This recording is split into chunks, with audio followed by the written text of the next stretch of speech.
Hello, everyone. Welcome to the Richest Men in Town podcast. I'm Mike Freeman, and along with my good friend and co-host Tyler Gould, we're excited to welcome you to our little podcast project. Tyler and I are just a couple of middle-aged husbands and dads driven to live our best lives. We want to be better every day, so here we'll be sitting down with great people. Not famous people, but great people that we admire, to learn their secret to living the rich life. Probably not the rich life you're thinking of. Our guests come in humbled and surprised at the invitation and hopefully leave feeling proud and grateful, realizing just how good they really have it. So pull up a chair, stay a while, and raise a glass with us as we toast our guests to the richest men in town. Tyler Gould, that was an emotional episode. Yeah, we Mike spent some time. We just spent some time with your guy. Great guy, Troy Blanchard. Talk to me about what you saw in Troy and what you're taking away from our time with him tonight. I mean, what I've always loved about Troy from the time I first met him, he just has this energy about him that just draws people in. You know what I mean? Like you just feel like you want to know what's cooking because there's something going on, right?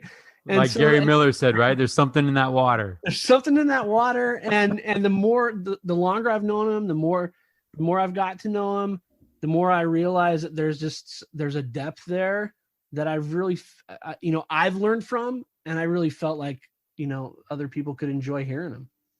Well, it's a proven depth. Yeah. Like he shares that trial. The blessings come after the trial of faith. Great lesson to read in a book. A little difficult to put into application and live. A little difficult to live for a day, let alone a week, couple months. Yeah. Right. You talk about, and then that concept of like, I'm going to choose to disrupt myself because I learned early on that disruption leads to growth. Yeah, I mean, yeah, that's so crazy. Like, I love that conversation. I feel like I've got a lot of work to do in the department of embracing disruption.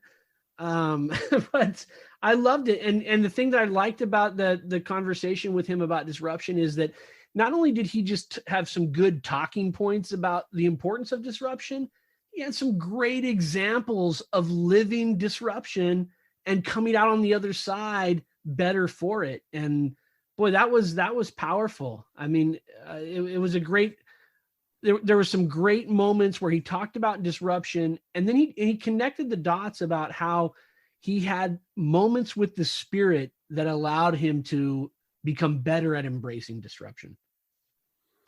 And it doesn't matter what you do. If you're on your knees in the morning praying, and the question is, let me help somebody today. Yeah. You're going to do some good things. You're going to do some great things. And then he's just aware, he's paying attention, and he's aware of the pull. Yeah. He's doing this thing, and this thing is working out. It's meeting the needs of his family, but he feels this pull. And this pull is going to lead to a phenomenal pivot, he says. He talks about that. He's got hinge moments for days. Yeah. Huge swinging hinge moments. And I think our listeners are going to dig that whole process. Prayer, exploring, being okay with the adaptability that's needed. Yeah. Mike, I can say this for all of our guests that we've had on Richest Men in Town. I've learned that when I'm hearing these things, I'm trying to put myself in their shoes so I can live that experience. So I kind of hope that tonight our guests are listening to this. There's probably going to be some elements of what Troy talks about that they can relate to. And hopefully they're putting themselves in Troy's shoes and seeing that on the other side of things, good things are coming. Yeah, hold on your way, right? Even he says, like, hey, if you're barely holding on, hold on that way. And I loved some of the points that you made when we're talking to people that are struggling. It's like, awesome, you're struggling. Yeah. Right. There's some embers in there. You haven't given up. Yeah, that's right. We even talk about hurrying and margin and transitions, and like he comes out swinging from the opening bell, and I loved it. I loved every minute of it, and I think our guests are going to love it too. Just a couple of thoughts. If we're wondering what okay, so I'm going to spend a couple hours and I'm going to be listening. Troy, what do I take from it? You got anything you're taking from it? Yeah, I got a lot of things I'm taking from it, right? I'm careful with the family mottos. Well, yeah. Well, I'm taking from that. I got some work to do in that department, but I'll tell you, I love when he says you can be in any environment, be yourselves, be adaptable. I mean, to me, that idea of being adaptable and embracing the trial of your faith because something good's going to come, I could listen to that all day long. It's motivating, and I loved it. Yeah, I'm gonna walk away with eyes to try to see the person that needs an encouraging word. Love that. And how great is it? I don't want to give stuff away. I don't give stuff away. But sometimes the encouraging word doesn't even have to be a word. Just an arm around them. Yeah. That's it. Yeah, love it. And in the end, we are in control, and life can present some amazing adventures that are open for your choice, open for your choosing. So to Troy, to Daphne, to Elder Call, to Bishop Underwood, to everybody that made this story worth listening to Tyler, thank you for introducing me to Troy. Like, I love what we're doing. And Troy, he's all about leading with humility. He gives a shout out to our guests from previous episodes for helping to light his torch, which is way cool. So enjoy Troy Blanchard on this week's episode of The Richest Men in Town. What is your morning routine? My morning routine. So walk me through like alarm clock. Yeah. Out the door to work. Okay. So here's my morning routine, man. I have my alarm clock set for 5:10. Why 5:10? Why 5:10? Just because I feel like 5 o'clock's unreasonable. I don't know. It's like a mental thing, right? But here's the even weirder part of the mental game that I play is I do not like to be woken up by an alarm clock. Hate it. So I wake up every morning at like 4:55. So think about that. I set it for 5:10 because that's ungodly, but I wake up at 4:55. Makes no sense. So I get out of bed at 4:55, brush my teeth, get in the shower. Well, you brush your teeth first thing. Every time. First thing. Okay. First thing out of the gate. Brush you think you know a guy, and then he tells you he brushes his teeth first. Yeah, I got it, man. I need that. I need the night to be rinsed away. Right? And shower, get dressed. I go downstairs. I take vitamins. Right? I have a whole litany of vitamins that I take. You're not like Centrum Silver though, right? No, not yet. I mean, it could be coming around the corner. I don't know. But I take some vitamins, get that dialed in, and then I organize my stuff that I'm going to be taking to my office with me. You know, my bag. Make sure I got all my stuff in there, and then I sit down. I read the scriptures. I make notes of anything that's on my mind after reading the scriptures and anything that I've got on my mind for the day, and then that takes me to about right at 6, I bail out and get in the car and drive to work, and I'm in my office by 6:30. So there you go. That's my morning, man. And then my half hour in the office is sort of by myself. There's no one else around. Okay, because that's what I'm wondering, right? You get there at 6:30, it's crickets. Yeah. There's nobody's in the office. So I like to get there early. I like to, if I still have thoughts that I'm thinking about that from my study, I complete those, and then I kind of organize myself for the day. So what is the pregame playlist in the car besides Richest Men in Town, obviously? Yeah, obviously. Listening to on your way to work. Sounds like there's about a half-hour commute. Yeah, so it varies. I mean, sometimes it's nothing. Sometimes I like to drive in silence. Mm-hmm. We've actually talked about that before. Yeah, I like to drive in silence in the morning, kind of extend my prayers a little bit more, and then and sometimes if there's something juicy on, I might listen to a little Dan Patrick, and catch up on some sports. And the Danettes. Nice. And that's about it. And then the drive home is music. So, There you go. Right. Yeah. Interesting. What about you? What's your routine, man? All right. So I'm a 5 a.m. regardless of what time I went to bed. Me too. I'm the same way. That's but hard. Alarm or no alarm? Alarm. And you wake up to the alarm. Jolt out of bed, waking up my wife, right? So the alarm goes off on my cell phone that's on the charger in a chair in the corner. Mm-hmm. And so when that thing goes off, I bolt out of bed, grab it, shut it off. And every time my wife will be like, why do you wake up so violently?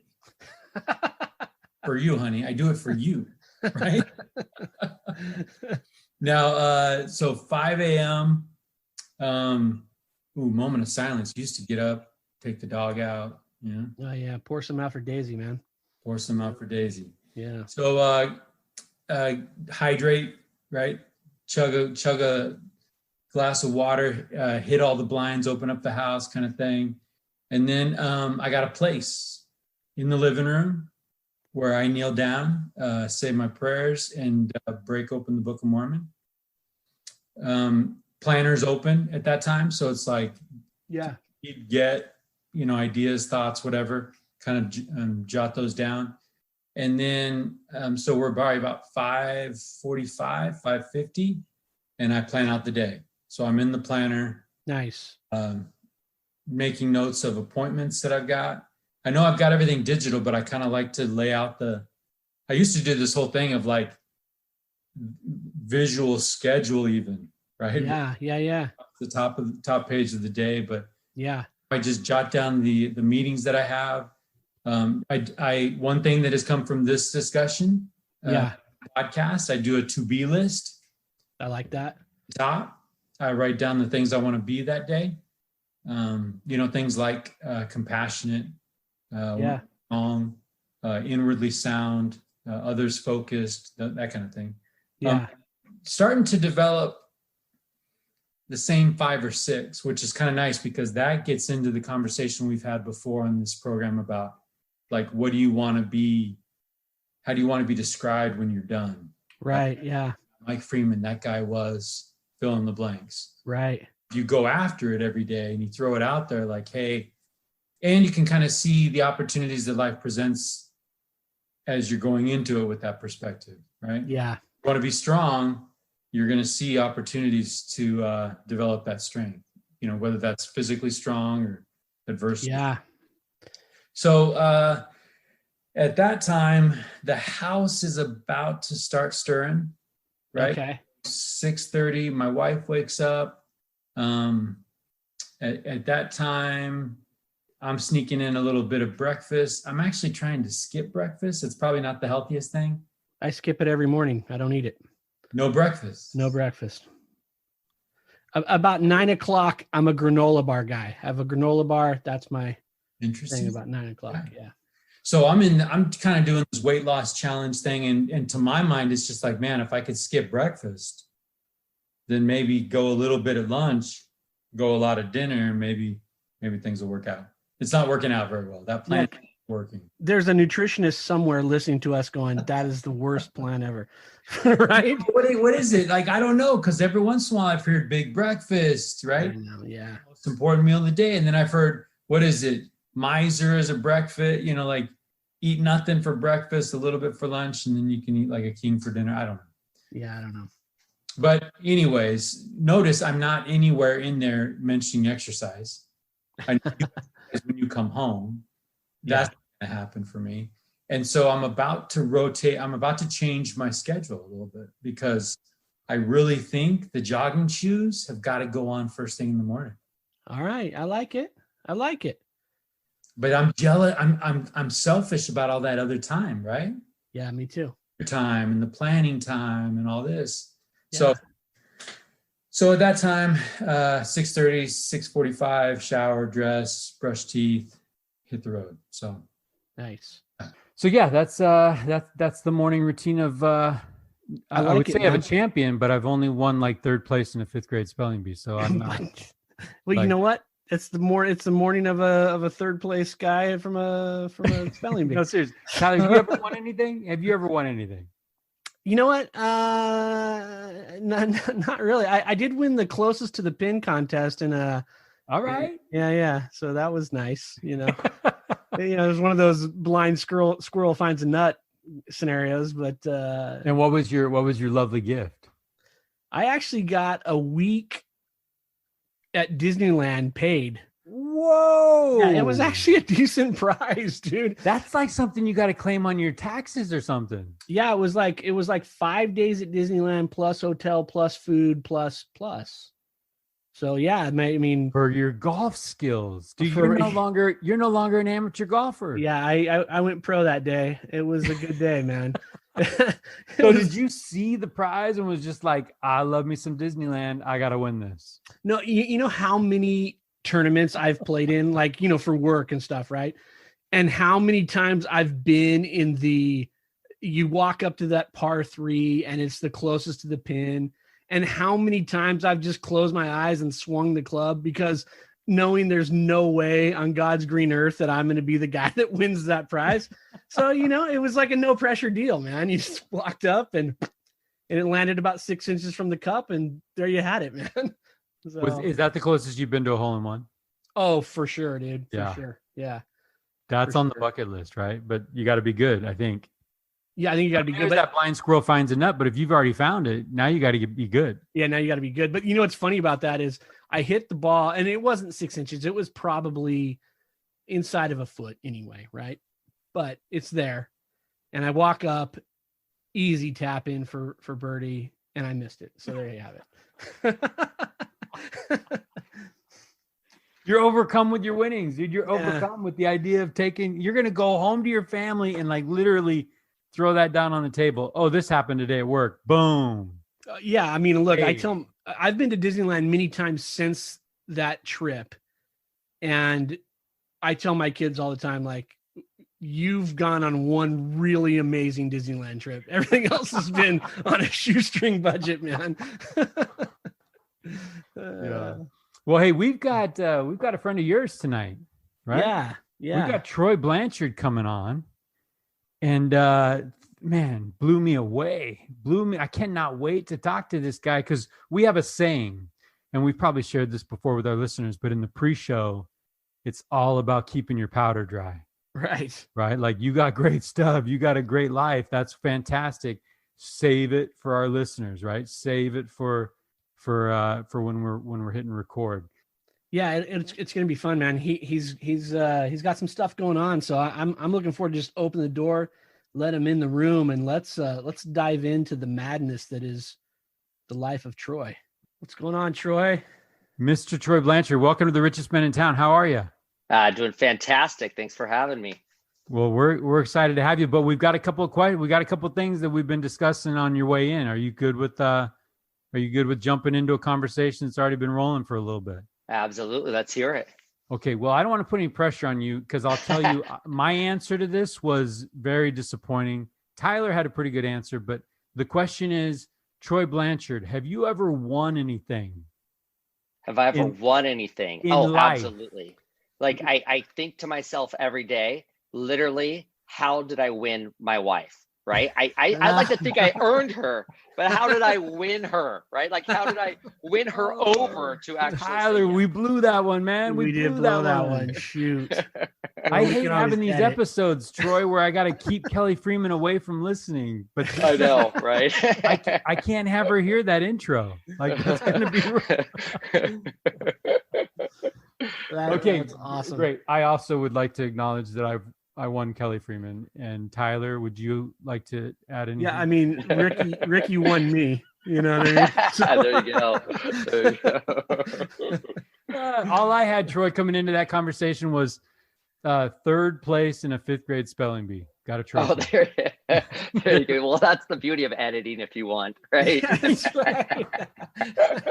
It was the word Go back and solemn. edit The word solemn took me out. That silent N. That silent, Yeah. Freaking silent N. silent N. That's a killer. The silent killer right there. Oh yeah. So Troy, the other conversation that we've been having is your morning routine.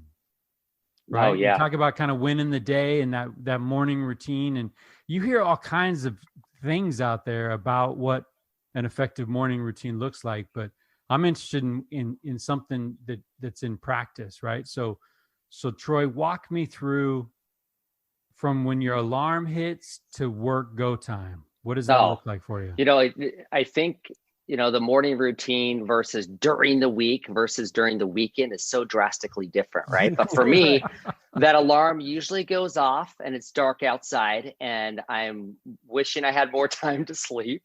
And then really from there. What time? 5:30, 5:15, right around there.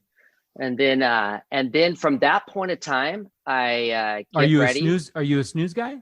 I'm not. Tyler, are you a snooze fan guy? of it. No, that's torture, man. I'm not either. Yeah. That's three dudes that are anti-snooze. That's pretty cool. Okay, Troy, didn't mean to cut you off, but that's important. Not at all. No, you're good. Okay. So no, from that point, it's really get ready, eat. I jump in the car and I have my study time already queued, podcasts and different scriptures and different thoughts I want to listen to because I drive across the United States border every day. So I cross into Mexico. Okay. And so I sometimes have a long journey that's quite wild, depending on the drivers and the streets I'm on. But and then it sets my day off right, and that's during the week. On the weekend, I'm so much more focused in on, you know, your the pattern of making sure that I wake up to exercise. It is like the natural drug for me. It just sets everything right. And so I do it during the week. I do it on the way home, right? When I'm coming back from work, that transition, I think transitions are so important as you transition from work mode to switching into family life and not trying to carry that work home with you. And I'm not perfect at it. Well, that I sounds, like that though. Wait, that sounds really easy, right? Yeah. Talk about that for a second, because I'm not good at it. In fact, I was just before we got on the podcast, I was making notes in my planner, right, about things that I could be better at. And one was not to take my baggage from work into my house. So, oh yeah. So tell me about that. Let me tell you what I've learned of recent. And it's those moments. I've had a few of these moments where, you know, you learn so much from your kids. But it was this moment where my son Tegan and I were in a good discussion. We had some thoughts that we wanted to express to each other. And how can I parent better? How can I be better? How can I help him be more successful? And in this conversation, and these are where it's so important, like in work, career-wise, you lead with humility, and also as a parent. He turned to me and those stinging words, you know, Dad, I can tell when you tune out when I'm talking to you, and you tune out frequently. And tell me as a parent, that isn't just sting, right? Hurts, it just stings. And from that moment, when you tune out and you tune out frequently. Mm-hmm. Ouch. That's hard. How old was Tegan when he dropped that on you? Oh, this was about a month and a half ago, maybe a month ago. It wasn't very long ago. And we were talking about, you know, pivotal moments in our lives and how I can best help him. And, you know, he said a few things. I think all my kids have. I could probably cite something that they said specific that helped me grow. But in that moment, I realized, okay, enough is enough, right? And I've got to absolutely start to be present. Wherever I'm at, I need to be present. Yeah, and it's been a concerted effort.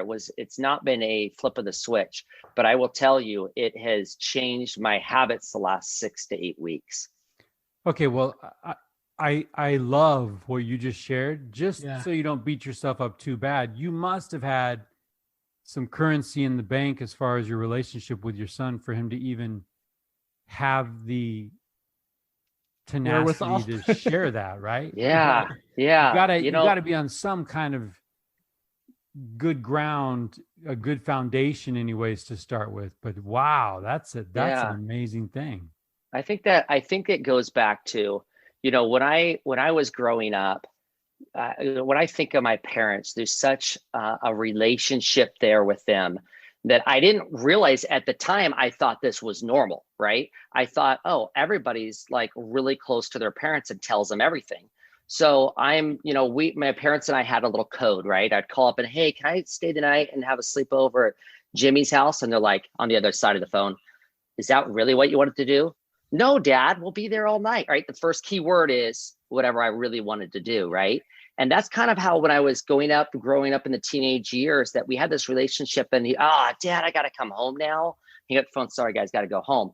Now, from that point on, we started also to not just have keywords and talking, that pretty soon it was just normal for me to come home and say, oh my gosh, I am epically failing, or Mom and Dad, I've sinned and I want to tell you about it. And I found myself telling them everything, and things that I think most people wouldn't tell their parents in detail, of maybe some of my lowest moments.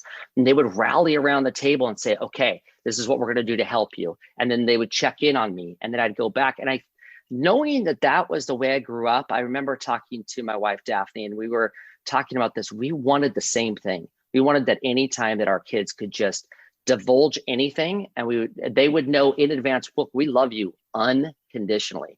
So you can come in and tell us anything, and it's not going to shock us. And I think that is a way to parent that has really, really honestly, just really enhanced our relationship with our kids, that my parents taught me.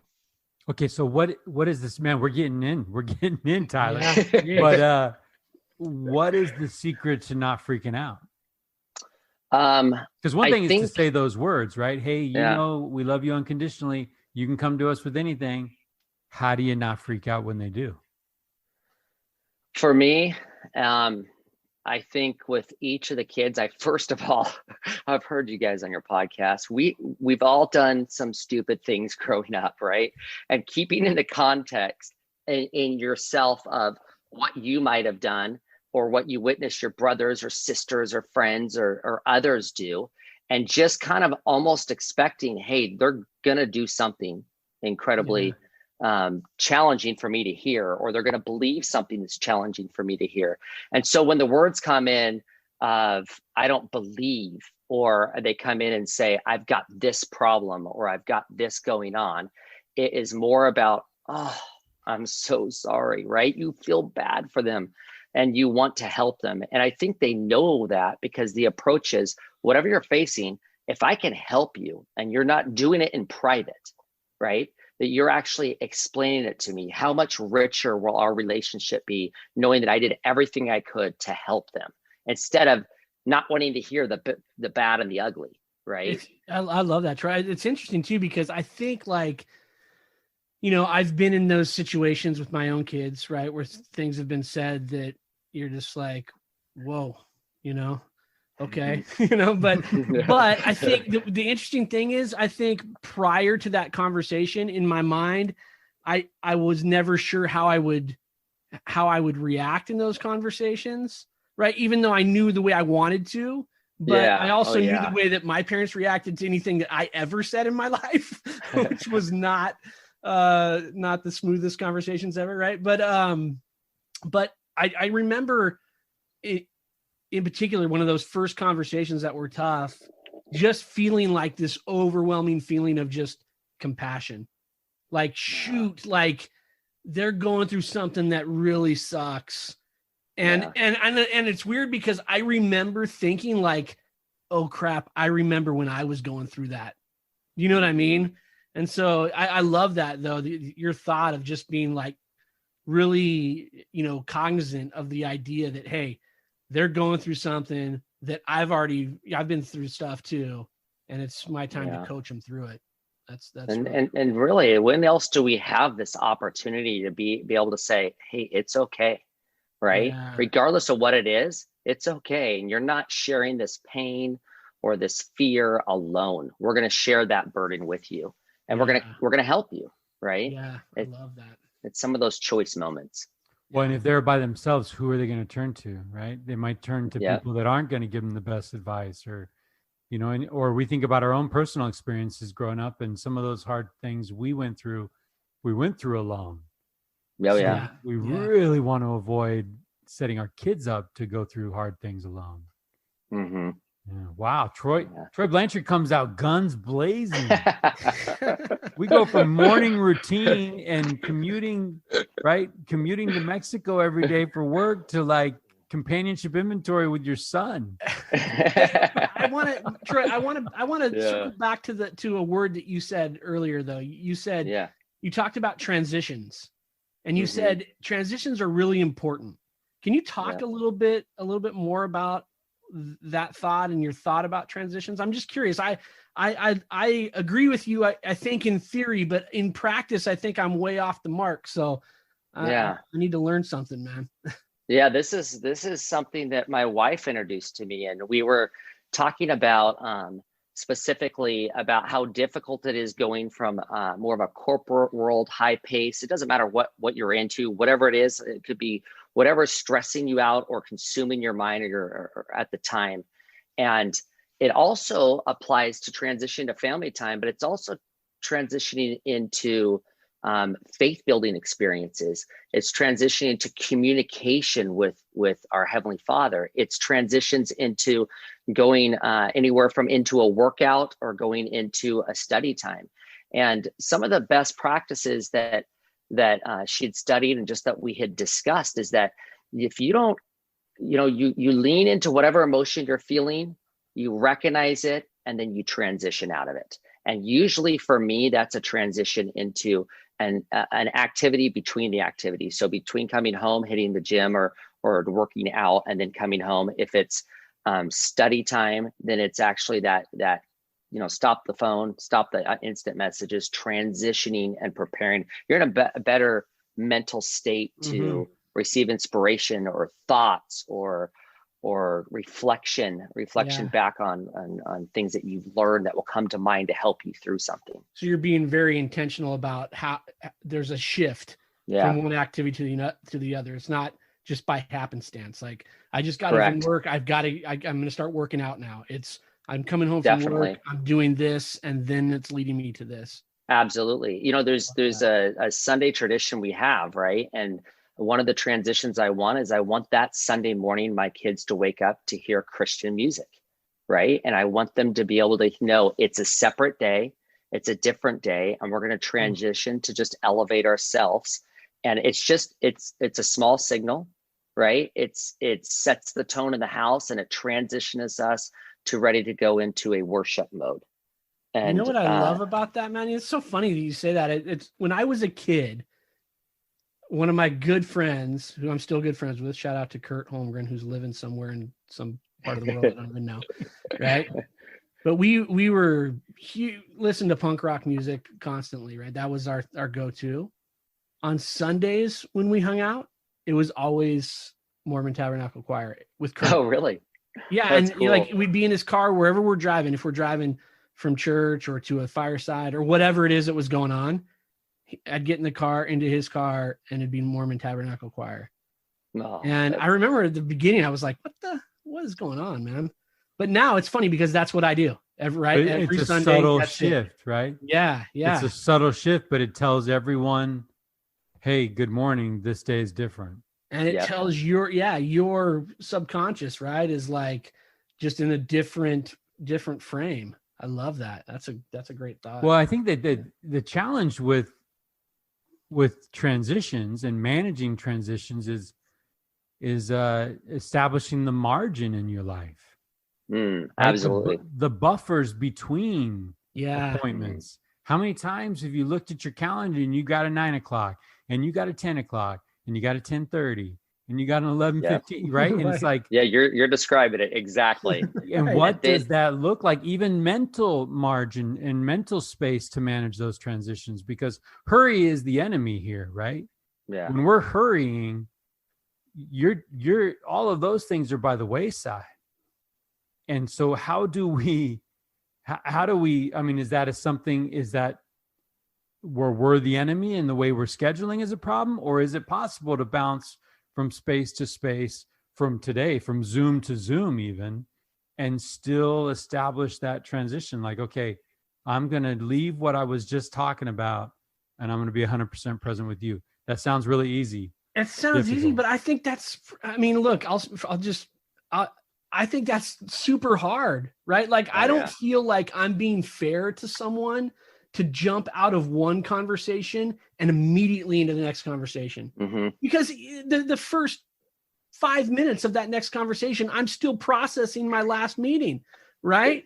Yeah, you're like Troy's son, right? I can tell you're tuning me out. You're still with the other person. Yes, I'm just literally nodding my head and smiling through the second thing until I finally get that thing out of my head.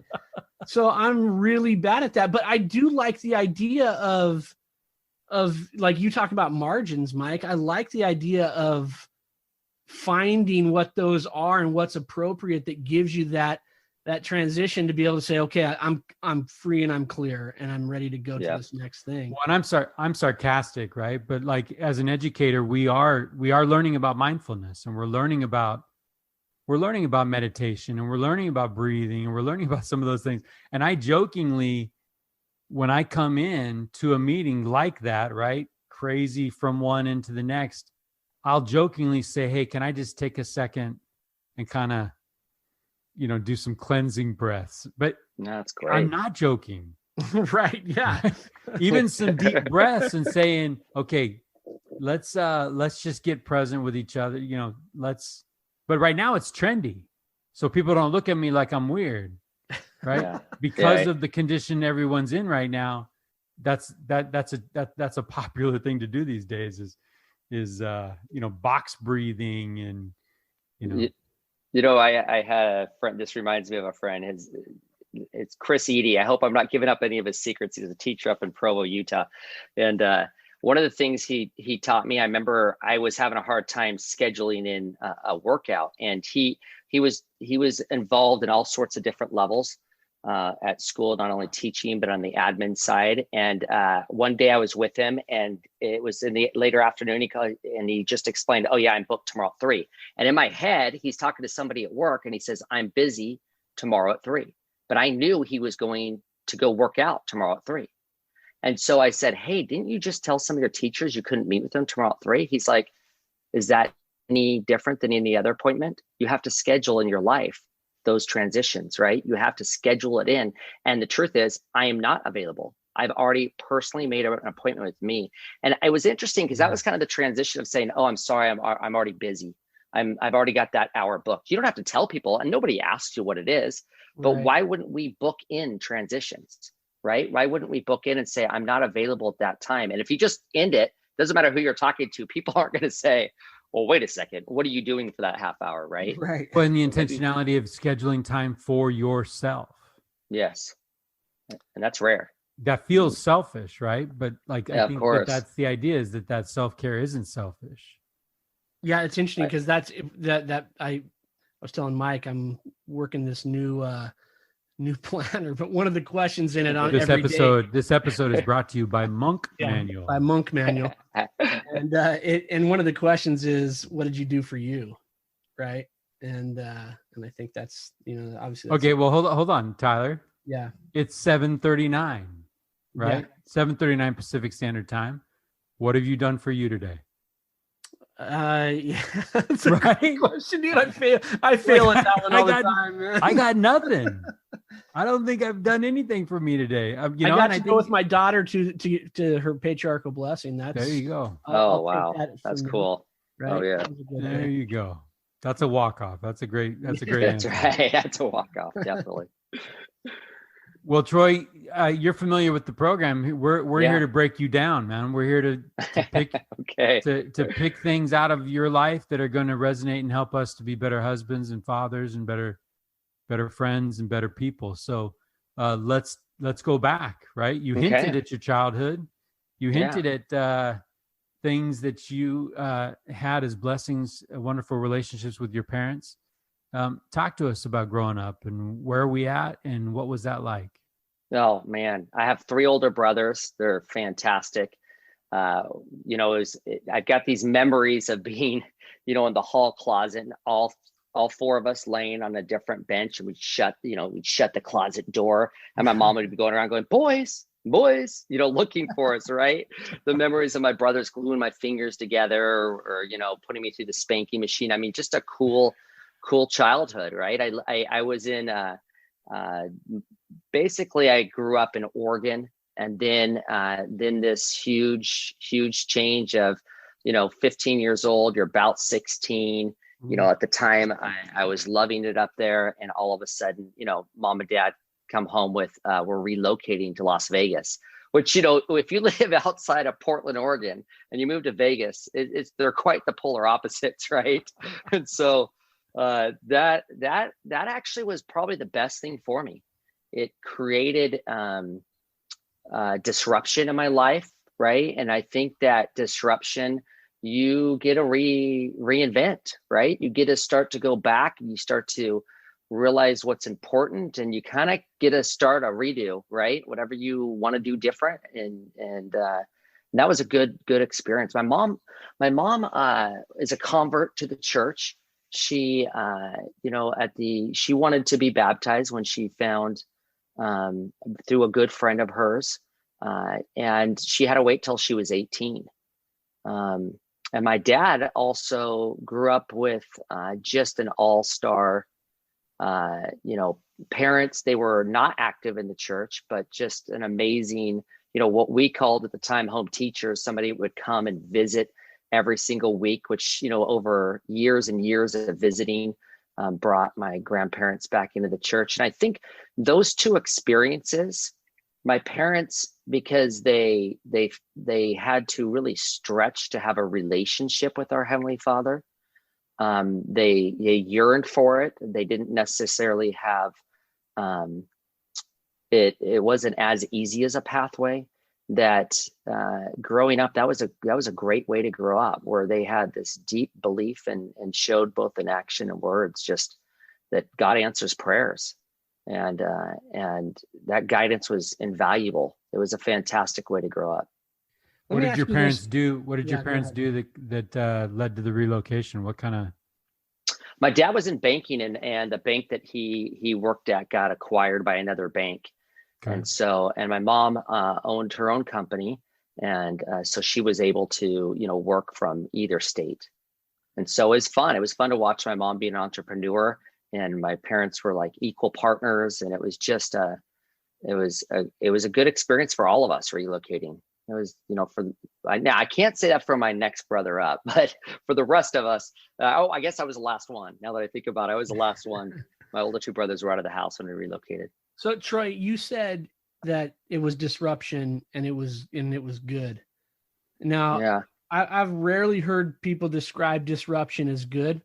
So talk to me about, like, when did you say, gosh, this disruption in my life at 15 years old was good? Were you saying that when you were 15, or were you saying that when you were 25 with some distance behind it? No, good question. My welcoming party to Las Vegas was within 2 weeks. I got jumped by a gang. I ran for my life. They were surrounded with like 15 cars were surrounding the neighborhood. They were trying to track us down. As we were fleeing, they got a good bottle of alcohol off and hit the friend that I was with. We're on the ground, hunched, hiding, and just luckily one of the girls that we were walking with had called 911, and finally we were able to make it home. So at that point in time, in the first 2 weeks, you're thinking this disruption is not ideal. It was kind of a little bit of a heartbreak when I left.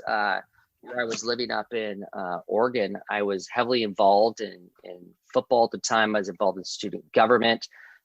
There was a lot of really cool experiences where I was in student government. We were going to host, at at my senior year, this is my freshman year, we were going to host the Nevada state presidents. In student body governments in schools and high schools, they have a student body president.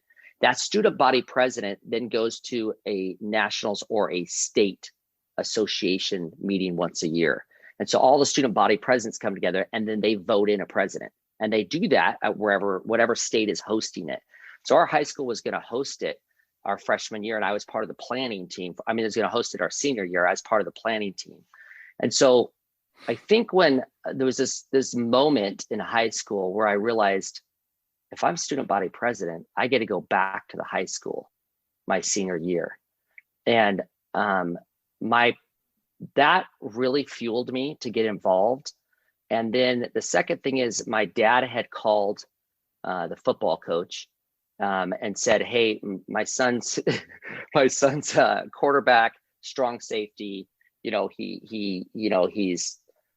was second in state last year, and he's going to do fantastic." And he overspoke because when I got down there, I was the smallest guy out of 80 guys. And the first time I got tackled by somebody in a Las Vegas high school, somebody who tackled me, I thought I hit a truck. I'm not kidding you. I don't think I breathed for so I don't know about that aspect, but the buildup. But honestly, coming back to, I think within about a year, it took me a year to start to realize, ooh, this is good. I made some fantastic friends in Las Vegas, and at the end, I looked back and I was grateful. But at the time, you're not grateful for those things. Can you talk a little bit about your parents' role in that disruption and in helping you see it for what it was? Did they play? Yeah, we were having a night with the family.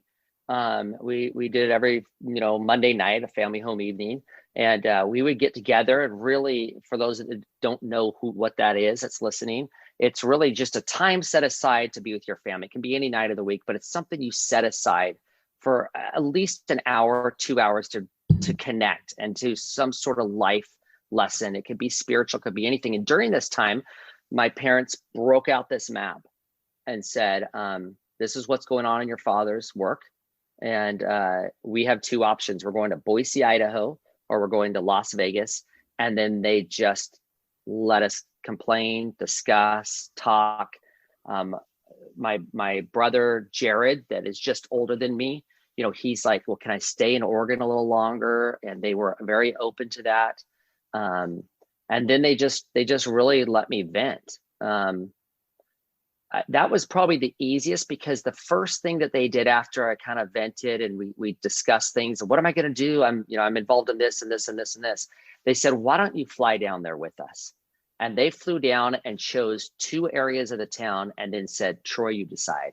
And that was monumental. All of a sudden I was part of it, right? Suddenly I was deciding where to live. And that was a very cool experience that kind of helped that transition. I like that, man. Now you've had the opportunity as we'll connect all these dots, I think, as we go through this. But as a professional, you've relocated many times. Yeah. Right?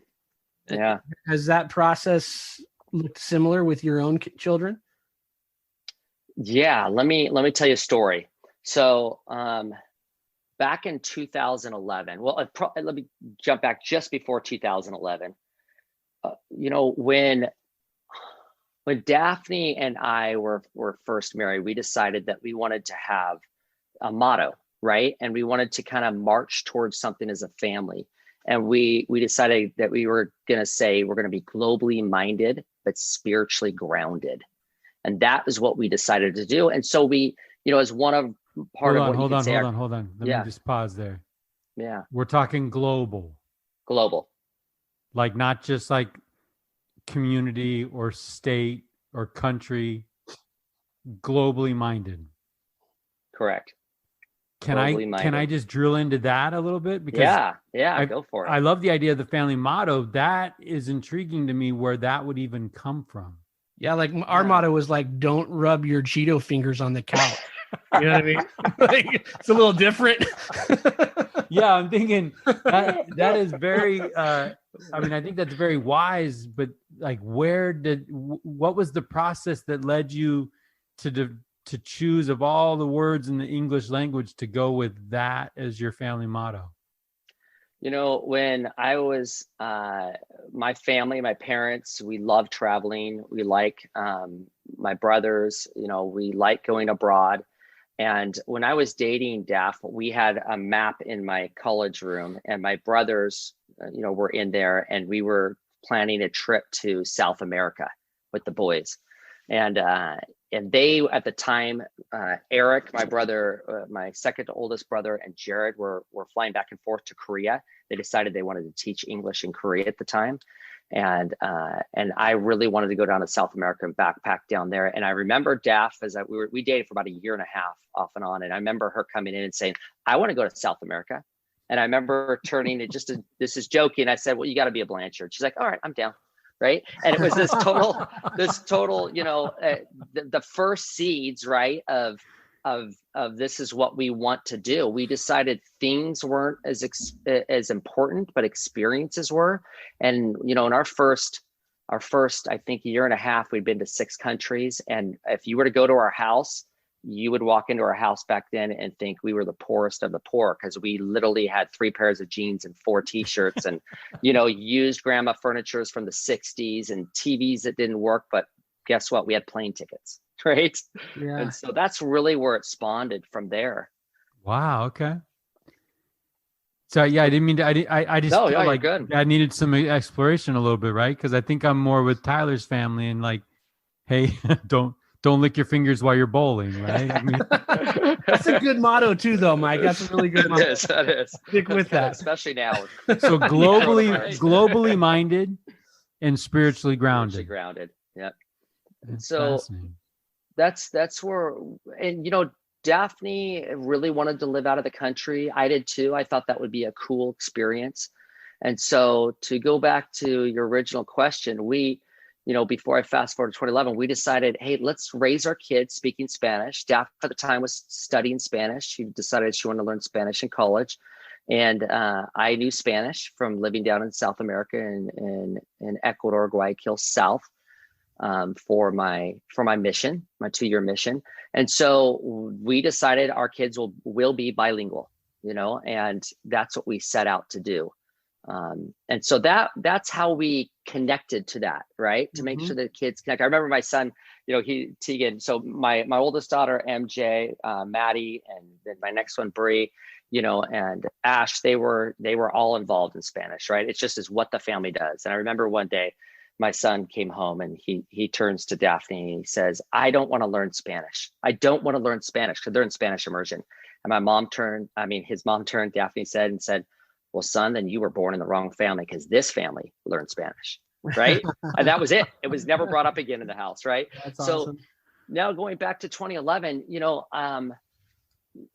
we had, you know, this moment where, you know, I came home from work and I remember driving, and I was in a really truck that I really liked. And I remember driving home just kind of probably more leaning towards what you would say a little bit too proud.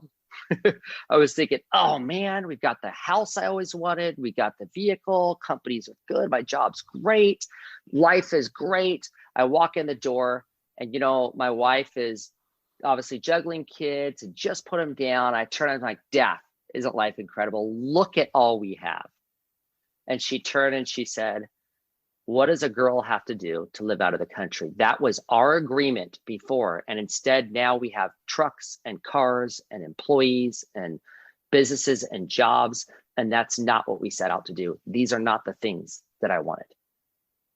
And that was an immediate almost blow at first, because of my pride and linking to what we'd accomplished together. And then it was also a reality check. And so when you ask about moving and what that was like, that quickly, within a year or two, we were upstairs one day and we looked at each other, and within a few minutes, we knew we were supposed to move to Costa Rica. We were supposed to downsize the house, sell everything, and move. And you know, how did I work that with, to come back to your question, with my kids? How we help them transition is, first, we did a lot of pre-planning. We went and selected schools. We flew down there on a scouting mission. We came back.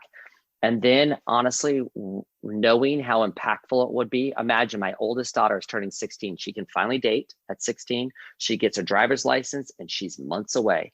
And sorry, you're moving to Costa Rica. So all your friend group, and we had a 16, 14, 12, and a 10-year-old. And how we did that is we literally came into each of their room thinking about the way my parents did it, right? We went into each of the room individually, not at a family home evening time. We individually went in and we actually started with a prayer and said, hey, can we pray? We got some things we want to talk to you about. And then we expressed that the feeling that we felt through inspiration, that this is what's going to be best for our families. We need to pivot, relocate, and go down to South America. And we explained the why we are going, and that I told each of them, when you leave and get on that plane and you fly home, you will weep. You will cry because you are leaving that experience. That's beginning with the end in mind, right? Yep, exactly. That's a and Tyler, that's how we prepared our kids for that move. Okay, so this is more than a motto. Yeah. Right. I mean, it feels like for Daphne, she had felt herself kind of wander, not herself. She had felt her family, her home, her marriage, kind of wandering and drifting away from that. Yeah. Now, my question is, had you been feeling those things too? Or did you get kind of caught up in it and she reminded you in that moment? To answer that, I remember I was in a class once at the university, and they were talking about, sometimes we wake up and we're like the can. There's a gutter on each side, and you watch somebody walk down the road and they're just kind of kicking the can, and it kind of bounces off each gutter, but it stays kind of in its lane. It's content because it's getting its movement, right? But it's not intentional movement, right? It's being controlled by something else. And that's really what was happening with my career. I was working with my best friends. I mean, I worked with my brother, and I worked with Jared, my brother, and then Dan Mullins and another Dusty Rhodes. These guys we were just the best of friends working together, and we worked together for 10 years in an industry that I loved, specifically to work with them in.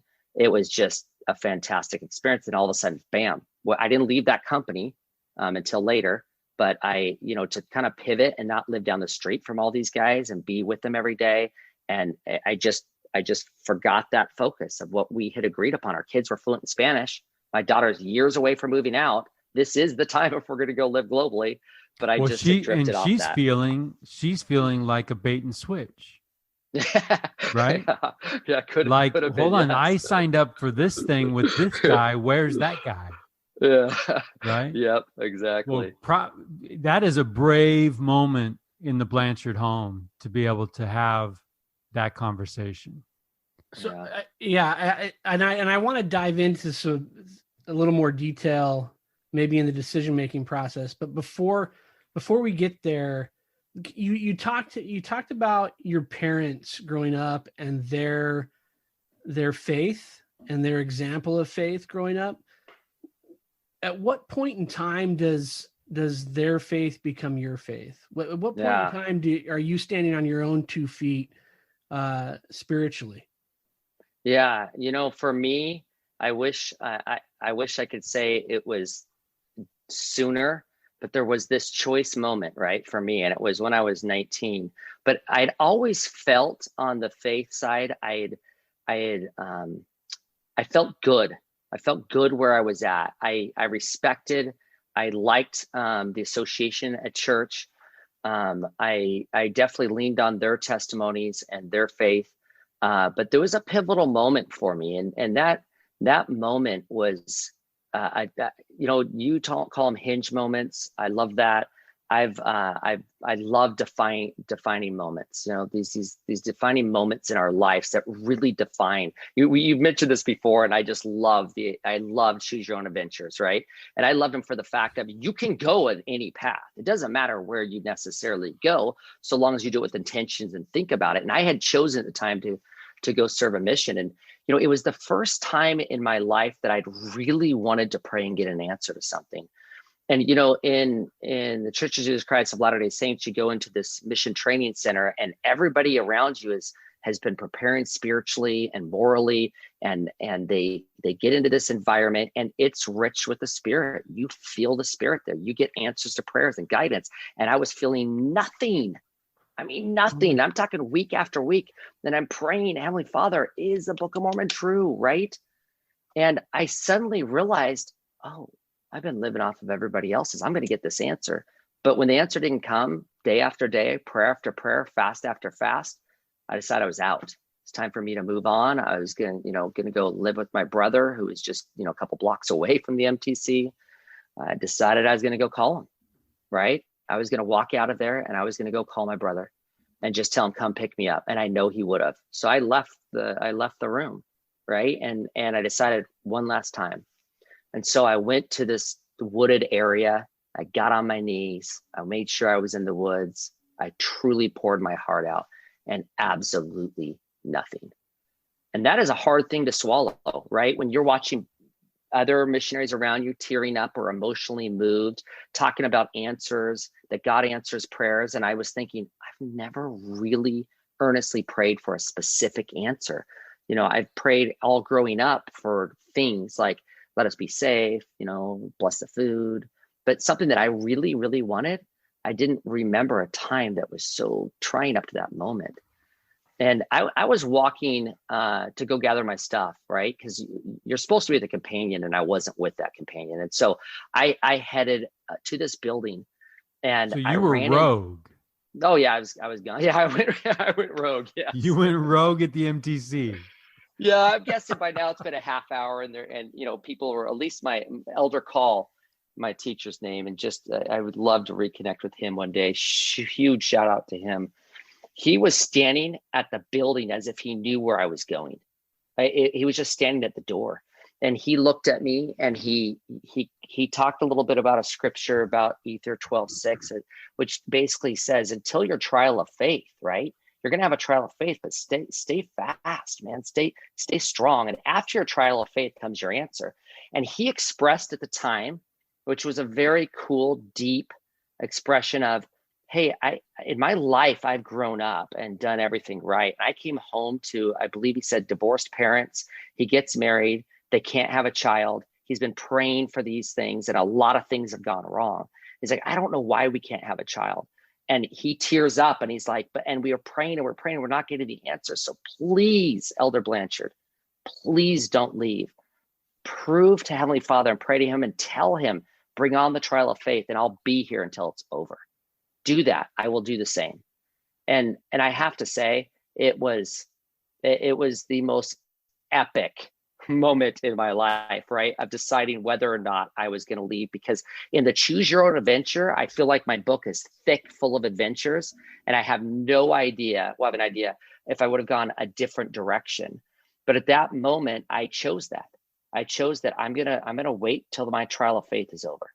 And it was one of those areas where it was weeks later. It wasn't immediate. I think a lot of times we believe that people's faith, including mine, is on some sort of time frame that, hey, I'm praying for something and God's not answering me. Now it's been 6 weeks. And so therefore, either what I'm trying to do is not right, or the Heavenly Father isn't there, or he's not answering us. And for me, it was distinct when I was asked to give a talk weeks later. I was in the MTC for 3 months.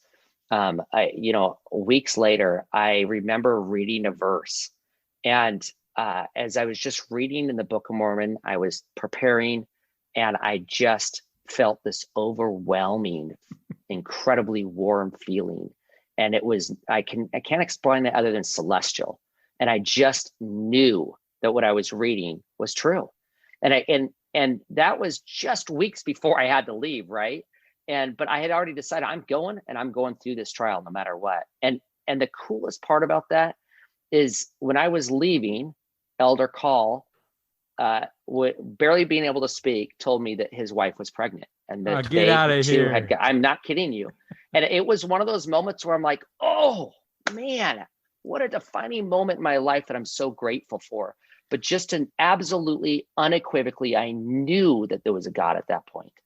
All right. So I made a note, Tyler. Like, all right, the great thing about that was when he said, and I'm with you. Yeah. Your trial's mine. Your trial's yours. My trial's mine.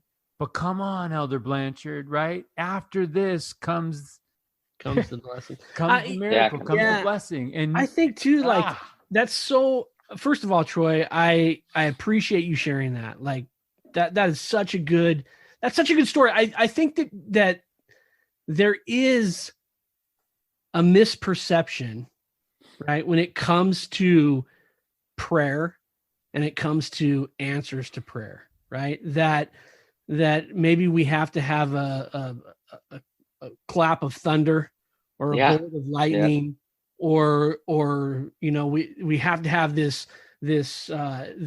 coincidence that happens that will prove to us that something is right. And I love the struggle that you just described, because I think that's where the payoff is, right? And we know that with everything else in our life, right? Why wouldn't it be like that? It'll be why. Yeah, right. We know that's the way it's going to work.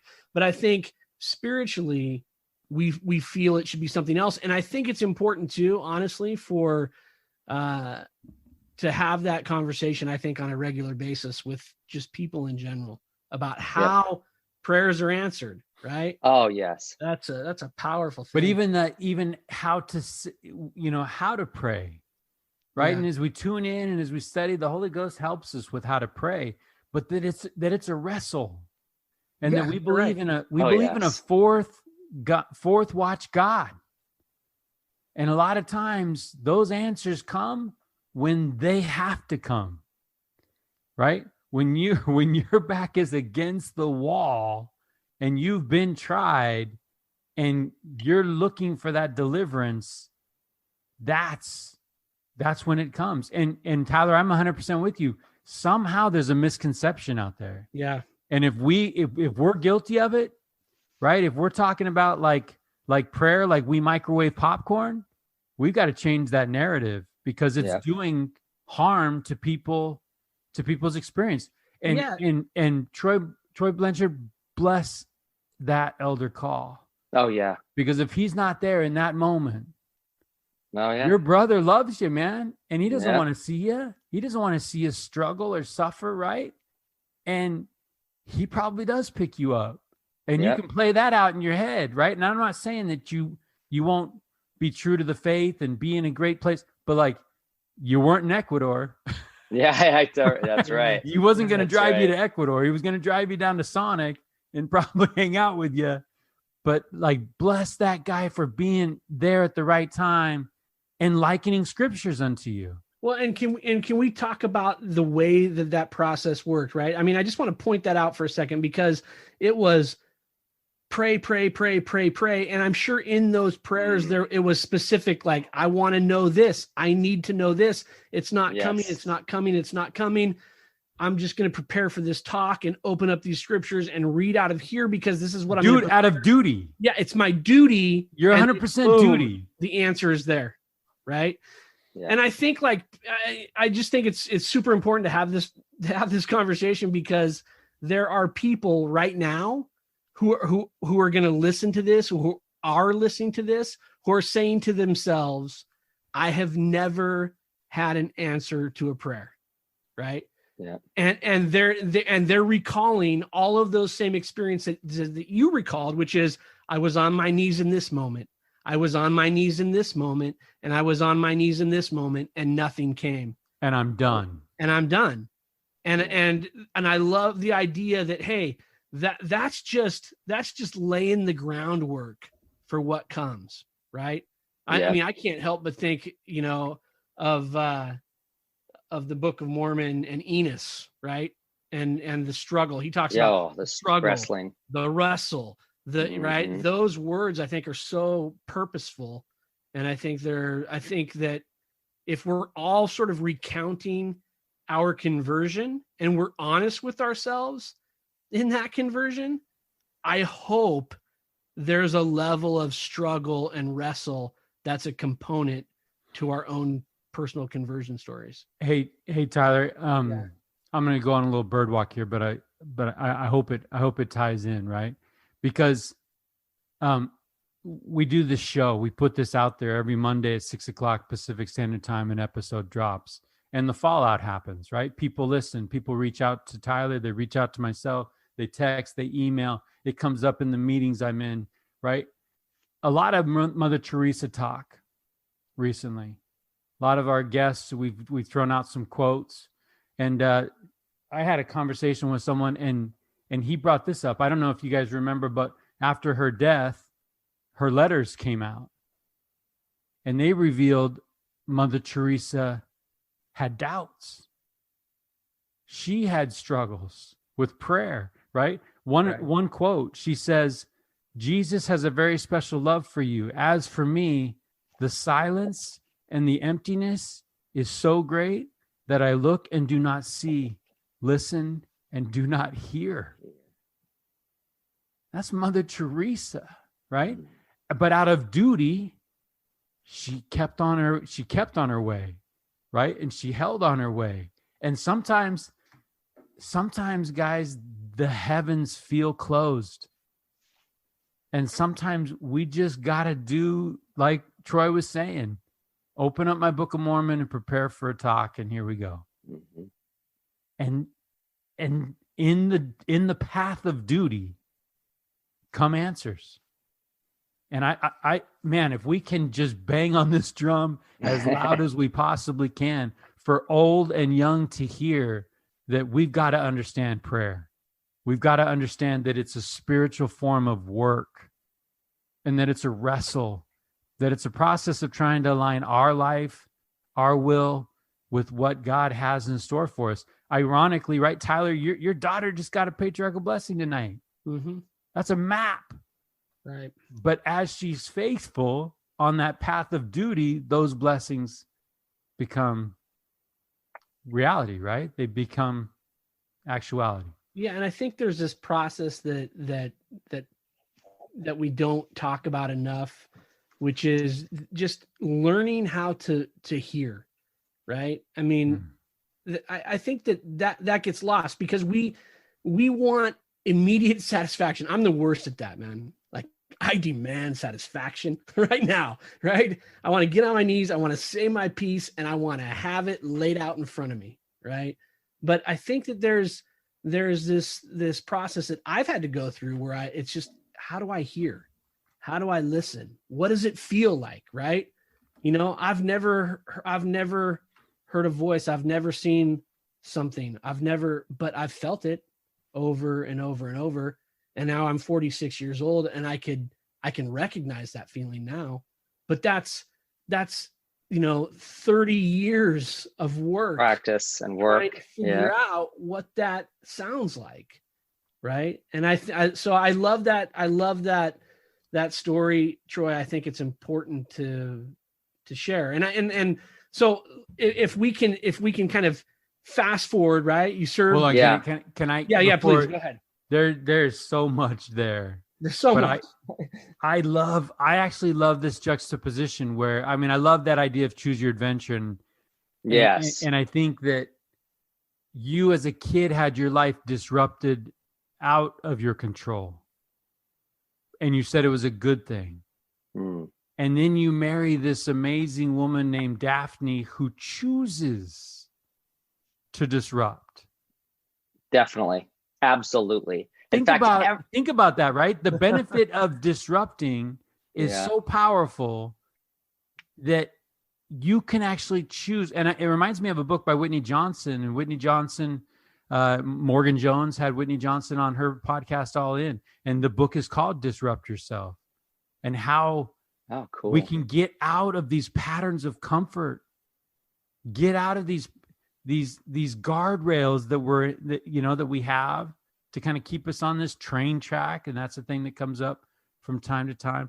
But Troy, what do you think about intentionally disrupting yourself? It sounds like Costa Rica worked. Yes. Absolutely. What did And that do for your family? What did that do for you and your family in intentionally choosing to disrupt what you guys were doing? Epically changed our lives. I mean, instantly. We went down there. We lived very near the beach, which was beautiful. But there was a hour drive to church, and it was Are you Atlantic side or Pacific side? Where are you at? Yeah, exactly. I was Pacific. I was over in a place called Guanacaste, outside of Tamarindo.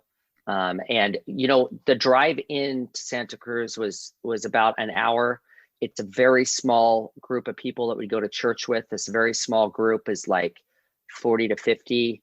There's a few other families that came from the United States, and over a year's time, and if you talk to the leader of that branch, he says, "I prayed you in," right? And it was the coolest experience. The first couple of weeks were, when we lived in Utah, we would just walk to church. And so my kids, I don't know what time they went to church. We were just all in the pew by 9, and we sometimes wouldn't walk together. It was a couple blocks away, right? So down here, you got an hour drive. You got to be there an hour early to sweep the church, to put up the chairs. Then we had this 3-hour block, and then afterwards, several times would be baptisms, and there would be some sort of program, another hour. And then my responsibilities would take a little while. And then by the time you leave, it's a 7-hour block of church. So you can imagine what they're thinking of church at this time when we first moved there, right? Like they went from 3 hours that they thought was an eternity to like a 7-hour round trip. Yeah, they're like, take that Sunday music and shove it, Dad. Yeah. I want my Monday. Yeah, that's right. It turned out to being just the most magical experience. We had the Tolmans that moved down there. We had the Johnsons that moved down there. It was fun because it wasn't just them. There was several other families that had gone down there. And while we were living down there, we just united, and suddenly they become your family. And suddenly before church, my daughter's going on a splits with some missionaries. My other kids are with Daphne running around, to go try to see, basically trying to find people to bring to church. And suddenly they all get into this, after church, my daughter's playing ukulele, my son is teaching a lesson. Suddenly it became about service, and not just at church, but also in other areas too. And it ended up, we just grew so tight as a family because, suddenly family events disappear, which family events are fantastic, but you really hunker down into your family. And then the area that we lived in, there's very, very, very, very few members, right? And so each of the kids are really tested living in a beach town about what do they believe in, right? What do they want to follow? What is their compass? What's their true north? So that was just an amazing, amazing year. Going back to what you're saying too, I feel like no matter where, whoever's listening to this podcast, I just feel that I know that those moments in your life where you need to pivot out, that Heavenly Father is in the details of your life, and He wants what you want so long as it's righteous. And in my thought process here is, my wife had a deep desire to live abroad. I had a desire that was diminishing over years, but that we wanted to live abroad, and it ended up being an incredible experience for us. It actually, another defining moment, it pivoted us out to another career path, which who would have thought that I would leave that career path, right? With working with my best friends, and all living close together, working out, it was just a magical place to work up there at Prolix Sports up in Provo. It was just fantastic. But it did, we had to pivot out. And I remember my wife looking across the bed one day when I came around, she said, "You're not growing anymore. You're not developing in your career anymore. I think it's time for you to pivot." And I remember really turning and praying about it and realizing that sickening feeling, oh no, it is. Because that change is coming, right?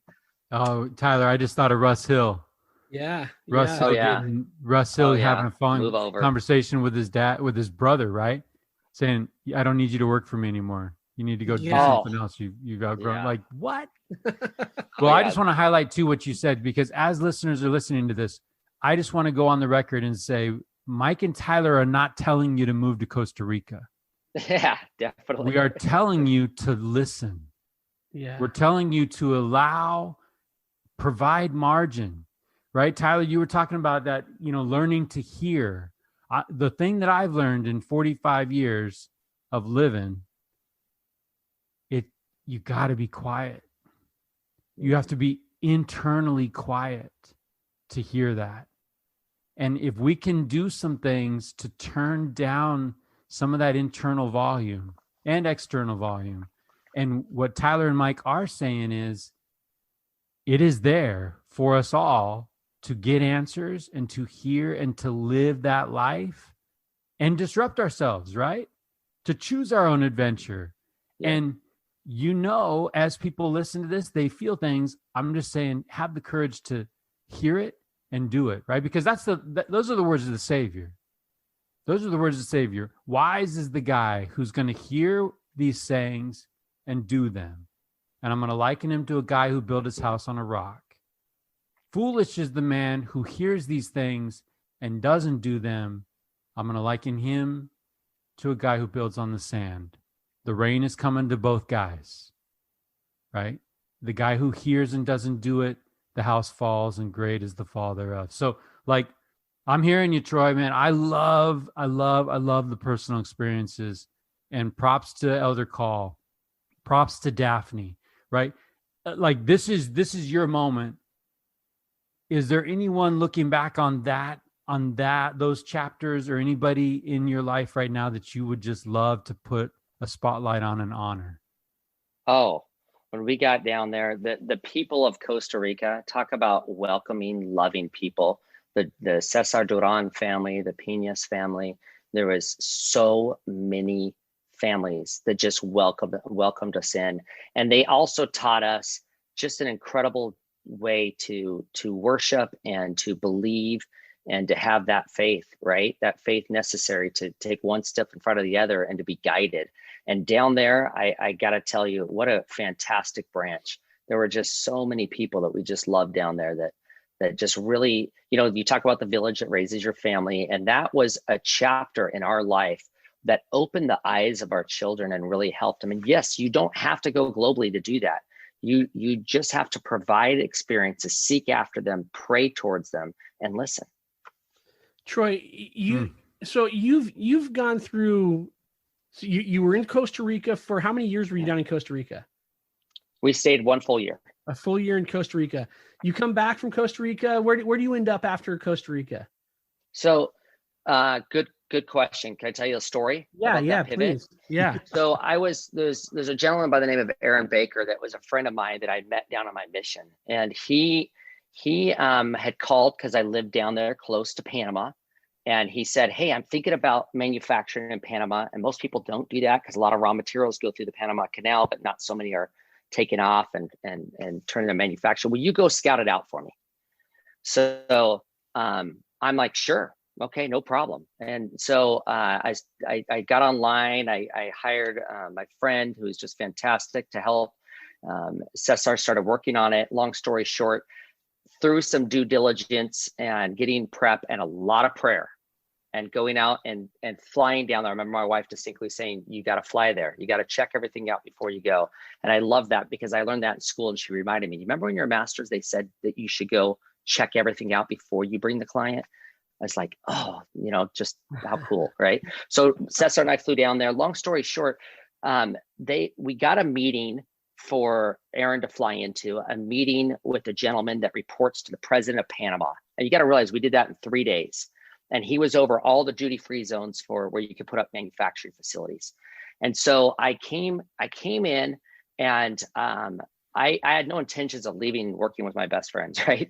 I just came in to help him. And he came up and I said, hey, when you go talk to him, you got 15 minutes. That's it. You got 15 minutes. And in these 15 minutes, we want him to incentivize your company, give you place, you want him to offer you free building, free land. They'll pay your salary for the first 90 days for your employees. There's lots of benefits and incentives countries do to attract foreign investment in businesses. So this is his shot.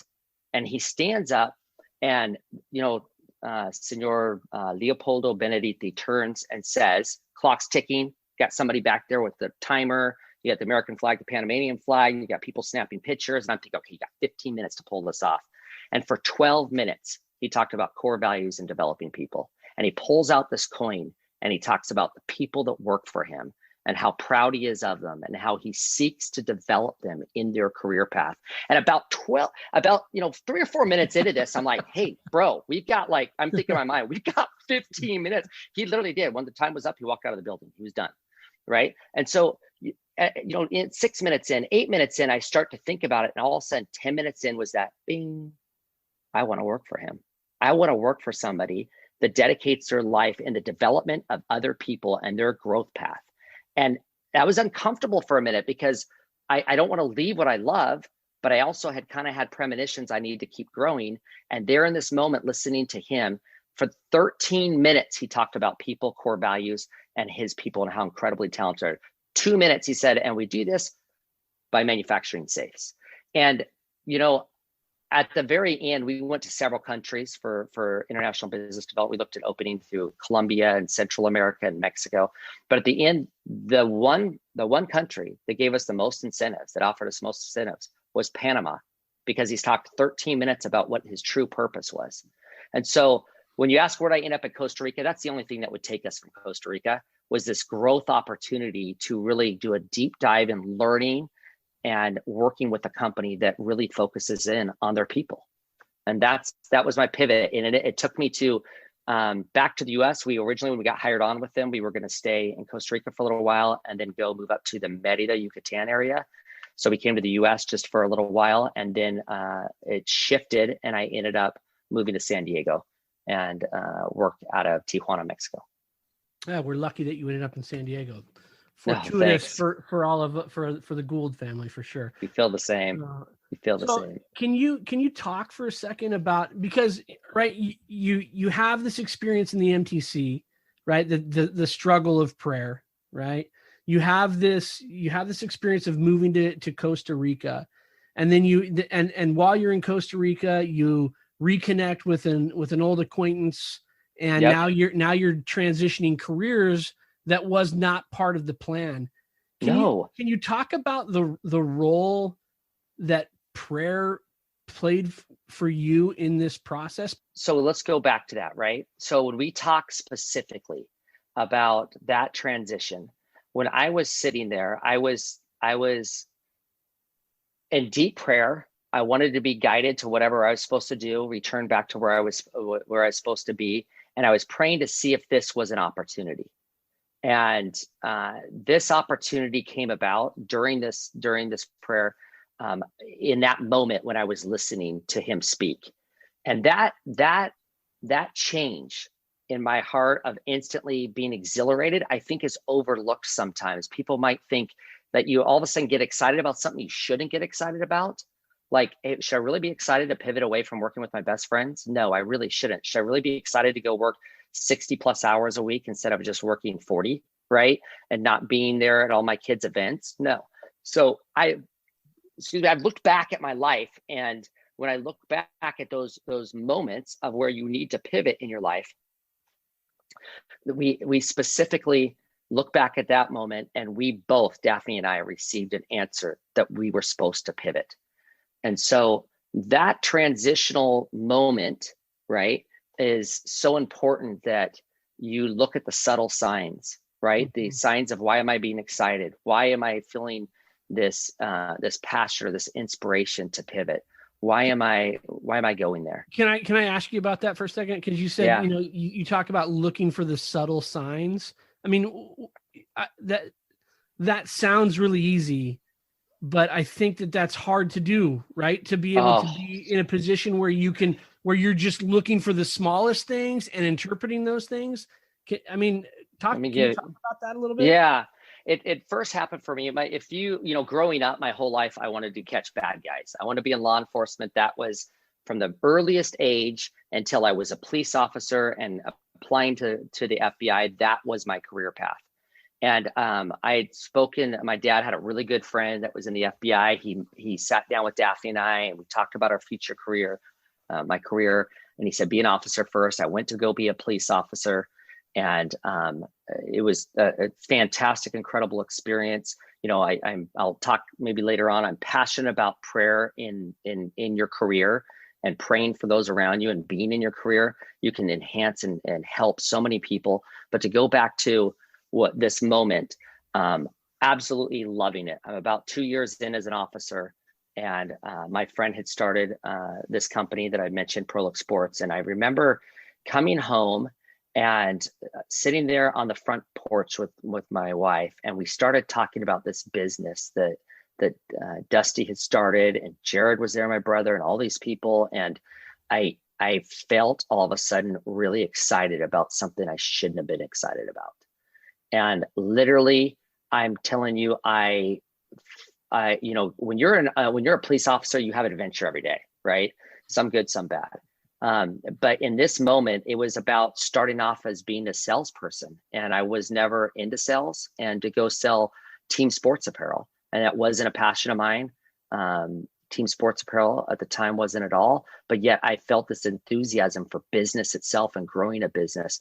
And suddenly, you're talking a culmination of 14 years of watching every cop show there was ever produced, right? And going to the police academy, and already applied for the FBI, and feeling this pull to do something else, that I was supposed to do something else. If I hadn't gone that route, and I would have stayed in law enforcement, what version would I be? But at the time, I just felt it, and then started the prayers, and then the uncomfortableness. How scary is that? You know what I mean? Because like we're sort of trained to be like, this, you get this job, and this is your job, and you work that job for 40 years, and then you're done, or whatever it is, right? We're trained. We're sort of trained that way. So to say, well, man, my career is police officer, FBI agent, boom, I retire, and there we go. And what then a perfect life, I thought. Right? And then to feel like I need to switch. Was there trepidation? It was very, very difficult. I was able to talk one of the chief of police over at Southern Utah University. Amazing. He let me stay on part-time to keep my certification. I lost my health insurance with 2 kids, which one was on the way. And those grabbed are a credit real card. implications, right? Like those are real scary repercussions of a decision. Oh, totally. And then grabbed a credit card and went and lived in my brother's room with a family of 4, had no income, and wrapped up $30,000 on a credit card before I made a dime. And that was the scariest moment as a provider I think I've ever had. And suddenly, I mean, and you're talking again, it's like you feel it, you react to it, and then you pray, and nothing. Day after day, no purchase orders came in from high schools, or day after day after day, and month after month. And then all of a sudden, on the 3rd month, when I was really thinking, how am I going to pay for this baby? My cards are full. It just poured.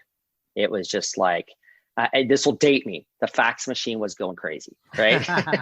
It was just purchase order, and the blessings just rolled in. But Troy, so decision-making 101, right? You take out a piece of paper, you do a T-square, and you do like pros and cons. This doesn't make sense on that chart. No, not at all. And I think many times, if you're in the disposition and willingness to be uncomfortable, and as you said, Russ Hill's like, kind of move up, get in the passenger seat, and let God take the wheel. If you're willing to do that, it's not easy. I'm not going to say it's easy. I've had some of the most month after month mental torment coming into a decision like this. It's just difficult, but I like what I'm doing, or how am I going to make this work? Or I can't afford this, or X bill is coming, and just praying and praying and praying for that comfort and that success. And it comes, but after the trial of your faith, right? Yeah. Wow. Well, it makes me think like it's interesting because you pointed out a couple of almost like symptoms of revelation, right? Like you've learned when I'm excited about things I shouldn't be excited about, then maybe I'm onto something. And I think, yes. I think of the experience of Moses recorded in the Pearl of Great Price when he has that personal revelation, and he says, basically, I'm going to paraphrase, now I know man is nothing, which thing I had never before considered.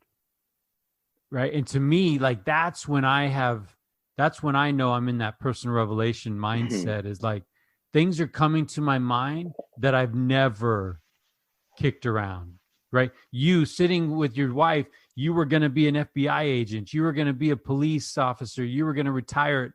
Those guys get out at 50 sometimes, right?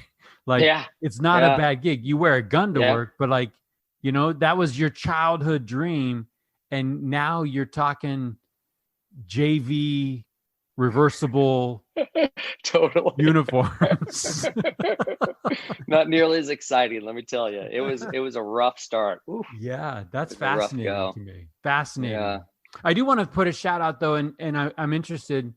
If this doesn't work out, we can do some editing. But I do want to the guy who's a 20-year guy, to a guy who is locked in and in a career that he loves, and he doesn't feel those things.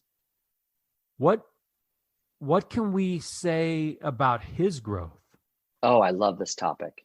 Thanks for bringing this up. I don't want growth to be equivalent to turn the whole thing upside down and take some crazy risks, because Troy, your risk tolerance and someone else's risk tolerance may not be on the same level, right? Definitely. And there's no right or wrong. It's just different paths. And so, you know, along that, I get the opportunity to speak to dozens of leaders. There's about 600 or 700 people that work in our facility, and the leaders that I speak to on there, I love talking about this.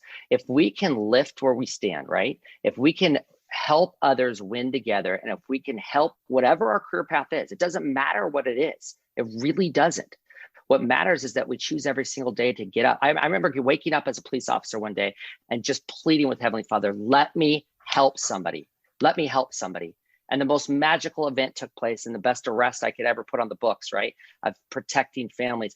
And then I'm talking, you know, just yesterday to a call center agent that answers the phone every day to somebody negative. And they've been doing it for 4 years. And here I'm talking, saying, whatever you do, just be the best you can at that. But most importantly, look at everybody around you and figure out how you can help them. Take that opportunity to help them. And whenever you leave a career, or that call center agent leaves, or that person's been in their job for 20 years, they want to walk away and say, I am proud of the work that I did. I'm super proud of the work that I did. And as I'm walking away, I am so grateful for how I was able to help others.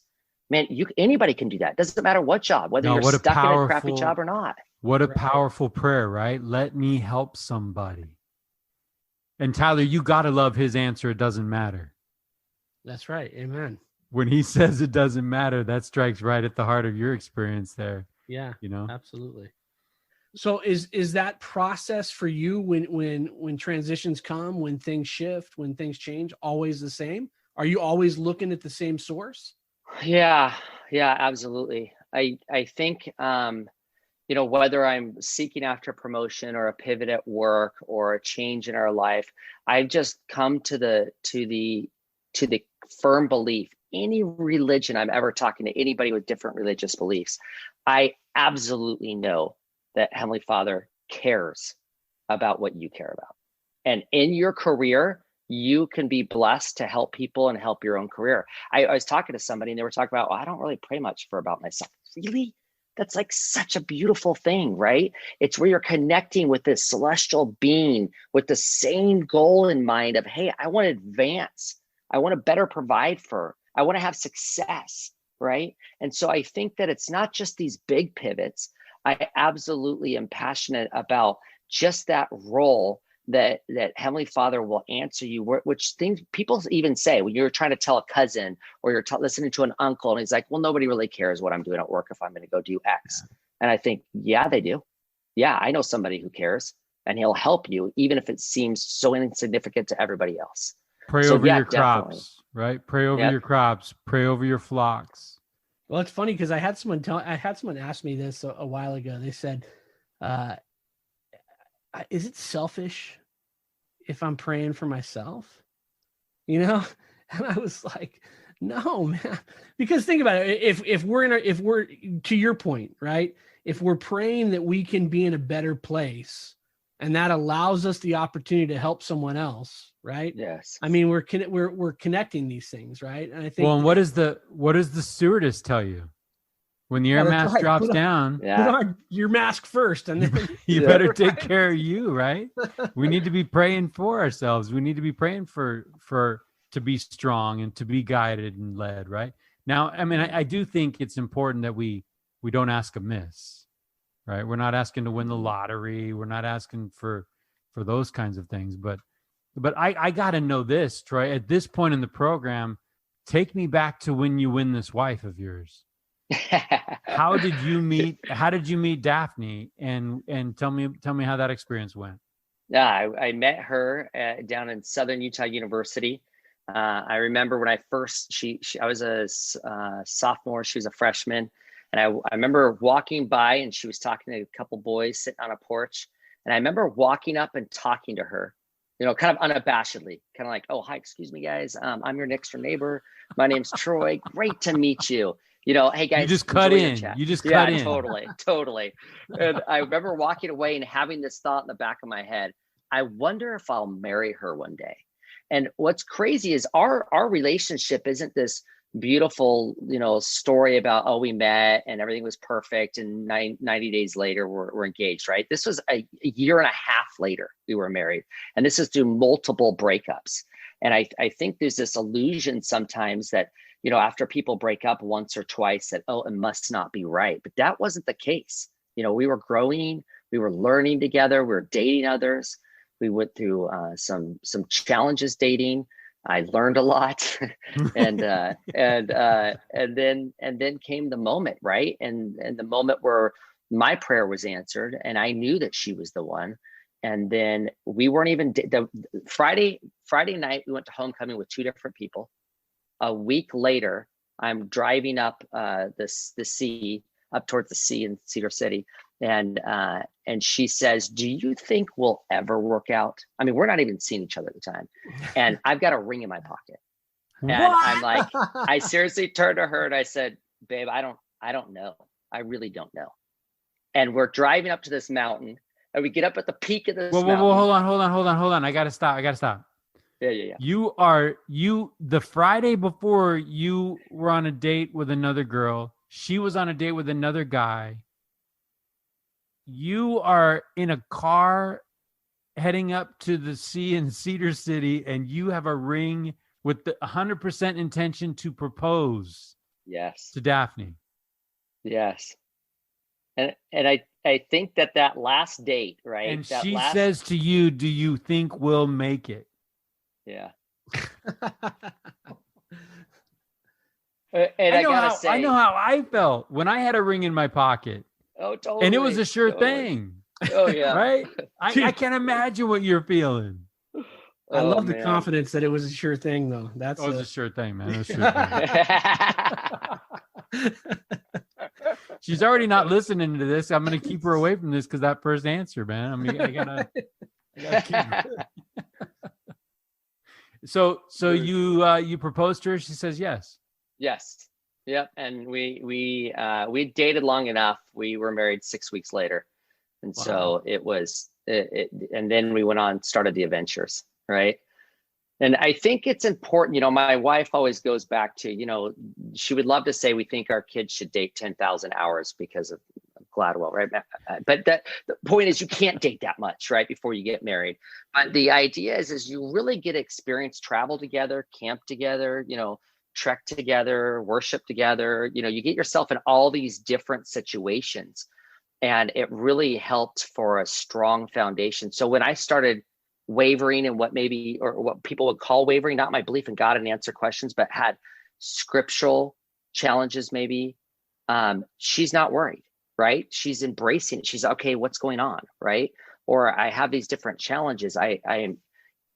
All of us do, through marriage. And I think that foundation really helped us. Yeah, I love the idea of a puzzle piece, right? A jigsaw puzzle piece. And sometimes in life, we pick up these pieces and they don't make sense. Yeah. We're looking at our current context, our current level of understanding. And we're like, what is this thing? Maybe from church history, or what is this thing? And it I don't even know the background. I don't even know what part of the puzzle I'm in. So I don't get out scissors and hack it up and try to make it fit. I just set it aside, live some life, gain some experience, gain some perspective. And then pretty soon you come back to that thing that doesn't make sense. You pick it up and it's like, I know where to put that. Go. Right. Mike, I got to tell you a story about that. I got to tell you about that puzzle piece. I was walking, down this corridor in a very empty corridor at church, and I was puzzled, and I was really, contemplating Old Testament stories that I just, right. And they're weird. They're weird. Yeah. And at the time it was like she bears or something. I was just like, really, like what? And then I was also really perplexed about the temple. And I'm walking down the hall and I look up and somebody was observing me, right? It was Bishop Underwood. He was walking the other way and he looks up and he says, "Hey, Troy, you all right?" I said, "No, not really. I'm seriously confused about some of these topics at the church." And he goes, "Oh, great. I'll be by at 7 p.m. Actually, 6:30. I'll see you then." And he just walked away. He didn't ask if he could come over, right? He just said, "I'll see you at 6:30. And it was the most amazing experience for me because one, somebody was aware, right? And two, he came over to the house. He says, "Isn't it great you're questioning? I love that you're questioning. I wish more people would question different concepts." And he sat there and talked about the way I was looking at things. He's like, it's like cinder blocks. And you built this like scripture, that's got to be a specific way instead of looking at scriptures as like a river and not a building, and that it flows and that you can be in tune with Heavenly Father. What do I need to get out of this? Not what context was this in and why would they say that, or X wouldn't be true, or this wouldn't be true. He taught me about the spirit of it, of just saying, don't worry about those details. Worry about your relationship with Heavenly Father and what he wants you to learn when you're reading that. And suddenly, and then to just validate that, hey, you might go through the rest of your life wondering some of these concepts. Don't worry about it. What concepts do you know? Well, I know that God answers prayers. Okay, there we go. Right. And that's just such a great experience. And that's the puzzle piece that changed it. Bishop Underwood. Yeah. Let's get him and Elder Call. Shout out. Let me tell you a story about walking through a dark corridor in church. Please. I was a bishop and I was waiting for a family on tithing settlement, and I was perplexed about some things, and I was walking around. I like to walk around a dark, empty church, right? There's just something about it. I like it. And they had left the chapel door open, propped, those big fireproof, those fire safe doors. I'm walking down a dark hallway and my eyebrow catches that door. Oh no. And splits open and I start bleeding. Man, that story did not go where I was thinking it was going to go, man. No. I start bleeding out everywhere. I head over to the bishop's office, grab some Kleenex, and the family shows up, and I'm cut and bloody, bleeding. Anyways, that's my dark. That's my dark corridor story. I love it. You know what I love about that Bishop Underwood story? Well, there's a lot of things, but when he says, "Isn't it great that you have all these questions?"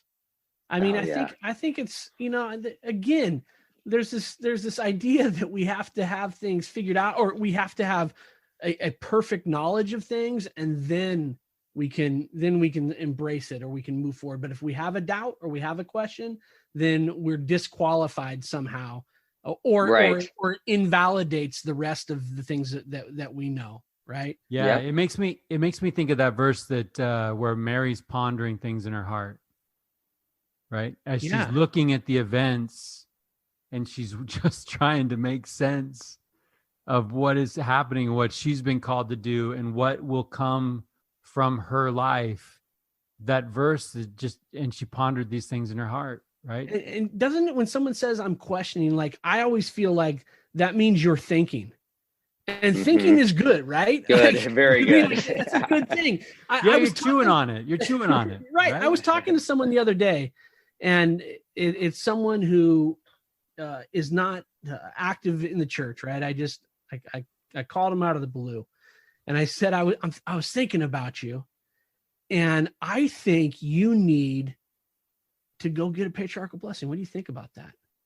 And they said, "Oh, man, you know what? I would love to do that. But here's the thing. I'm struggling with the word of wisdom. And I said, oh my gosh, that's so exciting to hear that you're struggling and you haven't given up.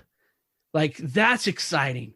So let's embrace the idea that you're struggling, and we're going to push through this and get to the other side and find the reward, right? Oh, yeah. To me, questioning is the exact same principle, right? Oh, I can't do that because I'm questioning things right now. Hey, good news. Your questions in the head. I mean, you're thinking about them. So let's continue with the questioning and figure out what the answers are, and then we push through to the other side. Right? I love that. I reached out to somebody to invite them as a guest on this program because I just really admire this person. Yeah. And they reached out and was like, man, I'm not as polished as your other guests. Like I'm working through some things. And it's like, okay. First of all, I admire the fact that you think we're polished. You're polished, yeah. Right. But that's the game, right? Yeah. That's like that's the game that in this process we get polished.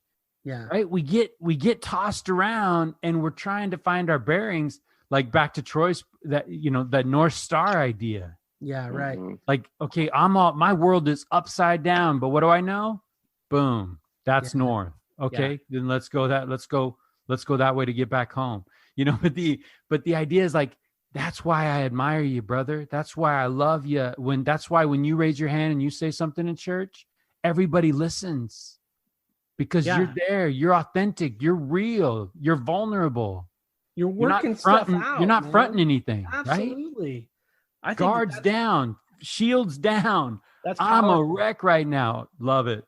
Right. And if we talk about leadership, right, and effective leadership, I mean, that's part of it, right? If we can say, hey, I've worked through it, right? I've gone through it. I've gotten myself dirty, and here we are on the other side, right? Because that sounds like a guy, when I hear those things, that sounds like the guy who's about to move over to the passenger seat. Yeah, right? Absolutely. It's about to be like, okay, I've tried. I gave it a good run. I've made a mess of this. The answer is Jesus, right? Like, let's rejoice in the fact that we've got somebody that can redeem this steaming pile of poop. Right. Because the thing is, right, if someone says, if you say to someone, hey, what do you think about this? And they say, well, I've given in and given up to this one thing. All right, that's a different conversation. But if someone says I'm struggling with it, amen, brother. Yeah. Let's struggle together. That's part of the stride. work. That's the stride. Absolutely. That's what we're all doing, right? We're all struggling. Yep. So let's do it together. And same idea of question. If someone says to me, I've got it all figured out, I'm questioning that, my friend. Well, just so you know, FYI, if you ever want Mike Freeman to hire you, never say that. Because honestly, we have a code basically internal.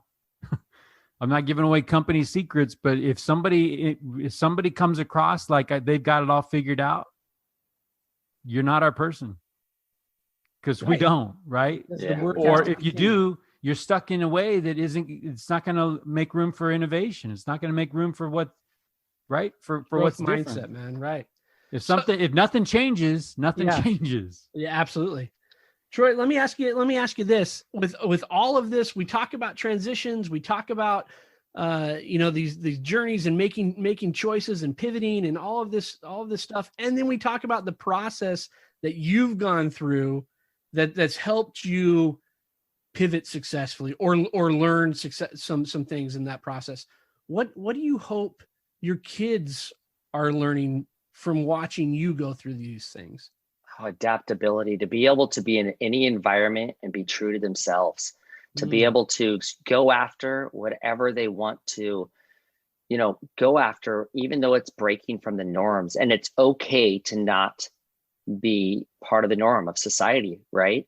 And I think that if I look at my kids now, and I've got a son-in-law that married Maddie Parker, that just fit perfect into the family. He's got the same type of attitude and spirit. And it's just fun to watch them realizing, hey, the kids, they had some adjustments. I'm not going to say they're hard things. There's a lot of kids that have gone through hard things. What I'm going to say is they went through disruption. And that disruption, I look at them and realize they embrace it. And I just hope for them to continue to do the same thing. You've got a daughter on a mission, right? Yes. Yes. In Brooklyn, New York. Right? She's in New York mission. Yes. Yeah. So she's Spanish speaking. One of the last to go through the MTC before it was closed for COVID, and just loving it, being out there. I listened to her in Spanish. I'm envious. She's just got the gift of the tongue, right? Wow. She learned it growing up, but just incredibly faithful and fun to also learn from her. I've had a few phone calls with her where I leaned on her to give me some backup. I know you felt the same way, right? You get these awesome opportunities with the kids. Yep. And Mike's got one getting ready to leave. Or is in the MTC. MTC now, right? A couple of nights ago, we dedicated our home as an MTC. Like, imagine, so neat. That is just a wild thing. And and she's heading to Philly. So it's funny just how love it. I'm in the process of including in my daily prayers strangers, just praying that their hearts might be softened to be able to receive a message that my daughter might be able to carry to them. That's pretty cool. That is neat. Yeah, that's pretty cool. That is neat. But I'm with you on the learning from them. I'm with you. The second that door opens, it's like, talk to me, right? Yep. What are you learning? Yep. I got to do better at listening though, Troy, right? I still want to flap my gums like it's a podcast or something. It's like, I just need to stop and listen, because she'll remind me that I served a long time ago and I didn't serve in a pandemic, right? So, amen. Things are different, man. Some things have changed, some things haven't, but yeah.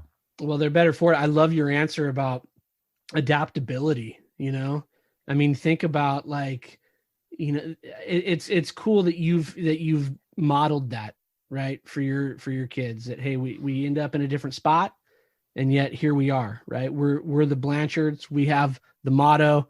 It's different than the Gould's motto about the Cheetos, but it's a motto nonetheless, right? I think Tyler, we talk about cleaning up our takeaway package from some of these shows, and I'm thinking, I need a motto. There's a lot of things I need, man. The podcast has revealed that I'm falling short in many areas of my life. Hey, I'm a Spanish teacher.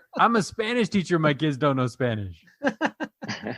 Right? I started teaching high school Spanish, and my daughter took sign language in high school. It was like, I need to get away from this guy. But I love that idea of adaptability. I think that's important. And what's crazy, Troy, is like, we were just having this conversation, I think, with Carol Wirtz a few episodes back. Oh, yeah. And, we were talking about the pandemic in specifically, right? Yeah. And my thought has been just watching young people in particular whose lives have been, they've been disrupted way more than mine, for sure, and yet they're rolling with it, right? Your daughter is in New York mission. She spent some time probably locked down in an apartment. Oh, yes. Still doing work. All these things that the expectations have shifted dramatically, right?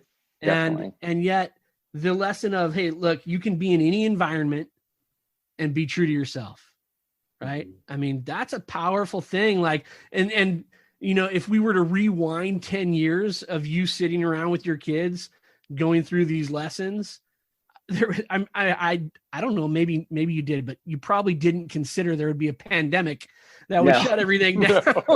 You thought that adaptability would be an important thing for them to learn, It's pretty wild, man. It's pretty wild. So let me ask you, Troy, what gives you hope, given the state of things that we're at now? What gives you hope these days?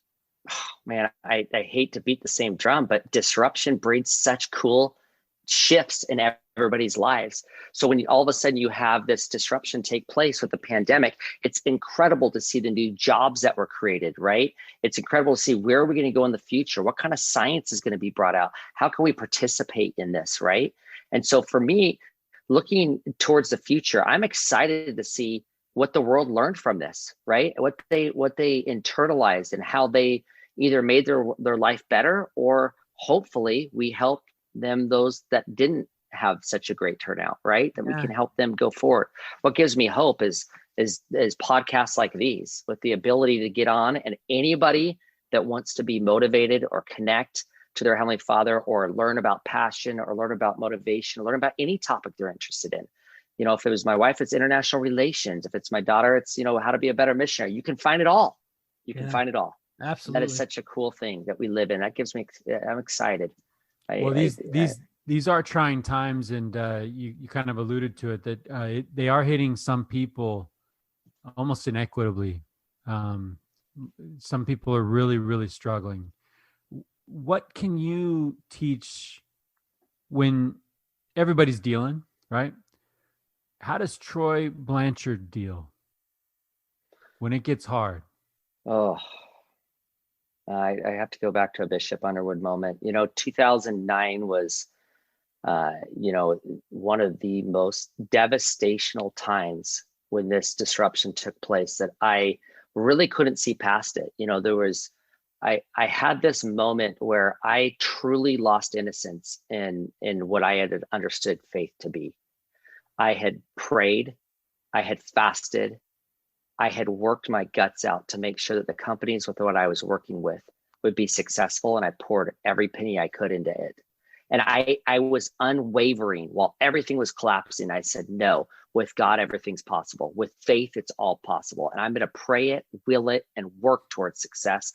And those things I was working on were not successful. And it was crushing. And so for those that are in that situation now, oh, my heart goes out. It was years of deep discouragement. It was trying. It was nights of tears. It was not seeing a clear path forward, but it was also never stepping away from the belief that after that trial of faith, that I would be blessed through action and prayer. And, you know, I'm glad you brought this up, because sometimes you listen to podcasts and you think, oh, this person's got it together. None of us have it together, right? We're all just struggling and working hard to make sure that we're the best versions of who we can be given with what we have to work with, right? Mm-hmm. And in this situation, I looked back and I really was at a point one day, it was probably a year into this trial, I just was weeping. And I was sitting in church on a back seat, and here comes Bishop Underwood, right? He walks up, he puts his arm around me, and he doesn't say it's going to be all right. He doesn't say it's going to be a successful outcome. He doesn't say any of that. He listened, and he just mourned with me. And that's what I needed. And, you know, it wasn't an immediate pullout.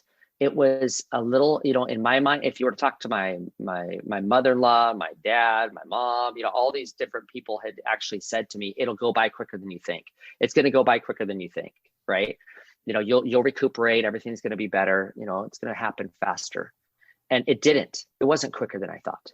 Right. And yes, in hindsight, quite quickly, I'm sure people would perceive. But when you're in that for a year after another year of just fighting and working your guts out, and you don't feel like you're going anywhere but spinning, you just keep with that action. You keep spinning, you keep praying, and you keep reaching out and asking for help.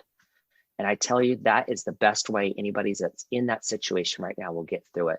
It's leaning on others, not just you, not just praying, but also leaning on every friend you've got and every family member and expressing how you feel. And don't be afraid to bawl in front of somebody. Don't be afraid to break down and tell them truly how you feel, because it lets it out. And you can then start to work towards progress. And people want to help. Hey, Troy, I'm going to read this and you tell me how this makes you feel. Okay. Okay. Doctrine and Covenants, section 123, verse 17. Therefore, dearly beloved brethren, let us cheerfully do all things that lie in our power, and then may we stand still with the utmost assurance to see the salvation of God and for his arm to be revealed. What does that stir in you? Standing still. Oh, it's the hardest thing, because sometimes you're standing for days, weeks, months, or years, but I promise you he's there. But his arm comes. Definitely. And you might be hanging on at the tail end of that rope, but it comes. It also comes by way of friends. It comes by way of all different measures. I love the, you know, you talked about being in that place for a year or more, right? Where you were struggling. And that's a long time when you're struggling, right? When you're in that dark place, that's a long time. But I love your answer, Troy, about leaning into that process, right? Just continuing with the prayer and continuing that process. And it's interesting because, I hear you talk about being in that time of struggle and continue to go back to those same things. And then I couldn't help but think when you were saying that, to think about your experience in the MTC, right? And the patterns that we learn, right? I did this thing. I need an answer. I'm going back to it. It's not coming. I'm going to keep going. But as Mike said, out of duty, I'm going to do this thing. And this thing's going to, that ends up being the answer. And here you are, however many years later, after the experience with Elder Call, right? You're in this dark spot, and it's repeating that same process again, but this time you're armed with some faith that, hey, this probably will work out, even though it's dark. And right. And there's times you think it won't. Right. But then the angels that come, and when I say it comes from other areas, I'd rekindled this fantastic relationship with several people I served my mission with. There were several elders that popped out of nowhere. We started working on a community service, going back to Ecuador. And these guys were up late at night talking to me at my house, like literally like a sleepover, and it was 5 a.m. and we were still venting and talking and supporting each other. And I look back at those times, and, I'm not one that's going to tell you I'm grateful for my trials. I maybe one day I'll get there, but when I hear it, I'm like, oh, that's so cool for them, but that ain't this guy. Right. And so in my mind, that trials are just so difficult. But again, I do look back and realize what came out of that. It was those closer relationships with my families, my brother-in-laws and sister-in-laws, in-laws, parents, everybody that kind of came to our aid. And then these friends are my normal friends, and then friends that literally I hadn't seen for years that came back and that were totally there and just supporting. And it was a difficult but yet beautiful experience.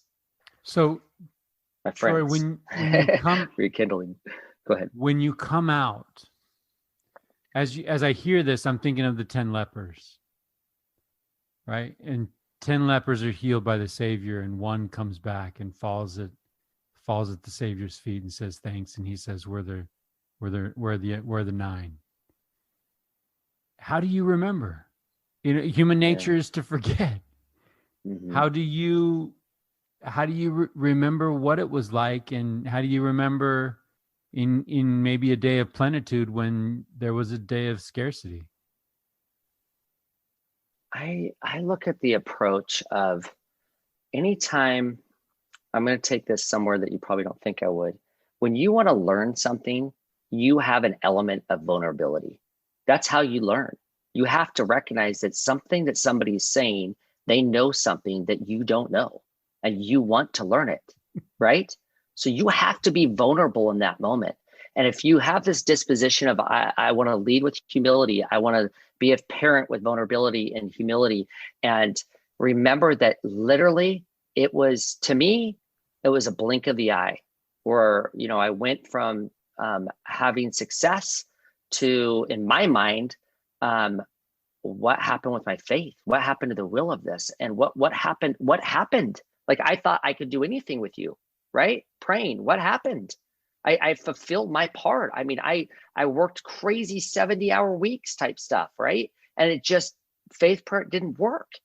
And I think when you've gone through something like that, and then you look at what other people are going through, and you take the approach in just your disposition of life of, hey, I can learn from others, and keep that vulnerability and humility in your life, you won't forget. And you'll recognize it. You'll see it on somebody else's face. And I know there's times where I'll be able to reach out and help somebody. And I'm sure in the future, somebody's going to need to help me and help me, whether it's monetarily or spiritually, or, you hope those things don't happen.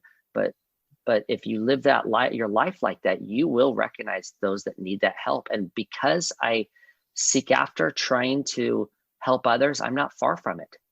I'm not far from it. Mm-hmm. Right, Mike? It's I met a stranger in the night whose light had ceased to shine. Yeah. I love it, man.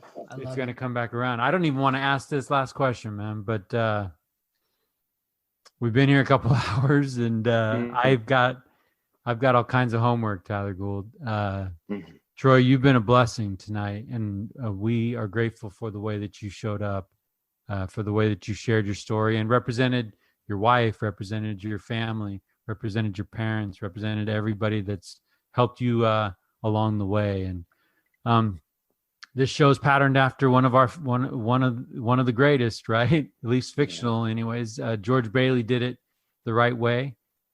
George, we want to pattern our lives after that archetype. And at the end of the movie, It's a Wonderful Life, the war hero Harry Bailey raises his glass and toasts his big brother George as the richest man in town. We find that ironic, and we find that poetic and beautiful. And so we always end our show with this question. So Troy Blanchard, what does it mean to you to be considered the richest man in town?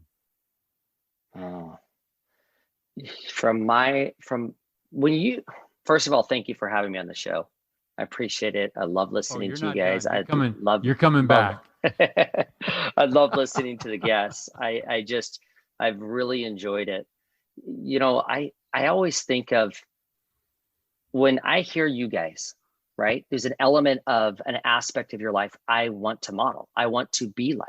When I see some of my good missionary best friends, or my best friends, or others, you are attracted to people that are successful in whatever that is. But for most, we are attracted to be around people that make us feel joy, that make us feel a value, that make us realize that they've got something special and we want to be a part of it. Is there any better reflection, any better example than when people leave your presence, they say, I want to be like him. Regardless of what situation you're in, it's not the things you have, right? It's the way you make people feel. And the way that you can make people feel can course correct their entire life. And I think of the richest man, what does that mean? A lot of people will say, and it's true, it's my family, it's my kids, it's those levels. But for me, it's that my child will tell me anything, right? For me, it's to see my friends that I get to learn something from, right? And when I look at other men that are the richest men in town, it's something that I want to model. It's some sort of behavior or action I want to model. And if we all had that purpose in mind, we would all be lifting each other, whether it's a career at your work, whether it's at church, whether it's in the street, or whether it's a stranger that walks by, thinking about how do I lift them? That's when I see people do that, they've got it down. That's the richest man. Well, Troy, yeah, by that answer, I'm grateful, man. I mean, I feel like you belong on this show, right? It's tailor-made for you, man. I'm grateful for what you taught tonight. I'm grateful for the way that I feel better, right? For who I am, for the time that we spent. And we've spent some time together, Troy. Yeah. We've spent some time together, but tonight I'm just grateful. And Mike mentioned this earlier, but there will be people that will hear your words tonight and what you just described about seeing people and hearing people and wanting to be better because of that will happen to people tonight that none of us know. And for that, I'm grateful for your show up tonight. Yeah, Tyler, I'm going to take this in a direction. I mean, I think this is episode 43 or something, right? So we've been doing this a little bit. I'm going to share my closing thoughts in a direction that I never have before. Troy, I want to be like you, but after hearing you, I want to be like Bishop Underwood. Yes. I want to be like Elder Call. Yeah. I want to be at the right place at the right time and be able to have words come out of my mouth that help people keep going, keep fighting, keep struggling. Man, I'm struggling to keep it together right now. But your story, and I feel how close those experiences are to you. And I trust in your answer when you say, you know, the way I live my life, those moments, I'm always close. And I love that. I want to emulate that, and I want to be there. I want to be there for people. Tyler, we're always talking about being kind to other people, right? That compassion of like seeing people in a struggle and saying, I got you.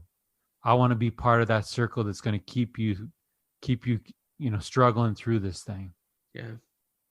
I want to be that. So thank you, Troy Blanchard, for that gift, man. Thank you for the way you're doing it. Keep doing it, right? Keep doing it. Keep loving those kids. And man, we really, really appreciate the words you dropped down tonight. We know they're gonna echo for a bit. Well, maybe even echo down to Costa Rica. We're huge in Dublin. Yeah. I can see a little chapter brewing down there in Costa Rica. Let's get it going. There we go. There we go. And then we'll have to take a road trip. That's it. Yeah. That's right. Tour stop. Yeah. Troy, it's been a blast, man.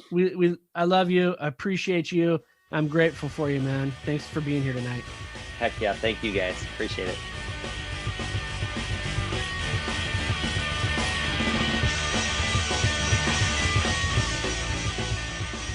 Good idea, Ernie. A toast to my big brother George, the richest man in town.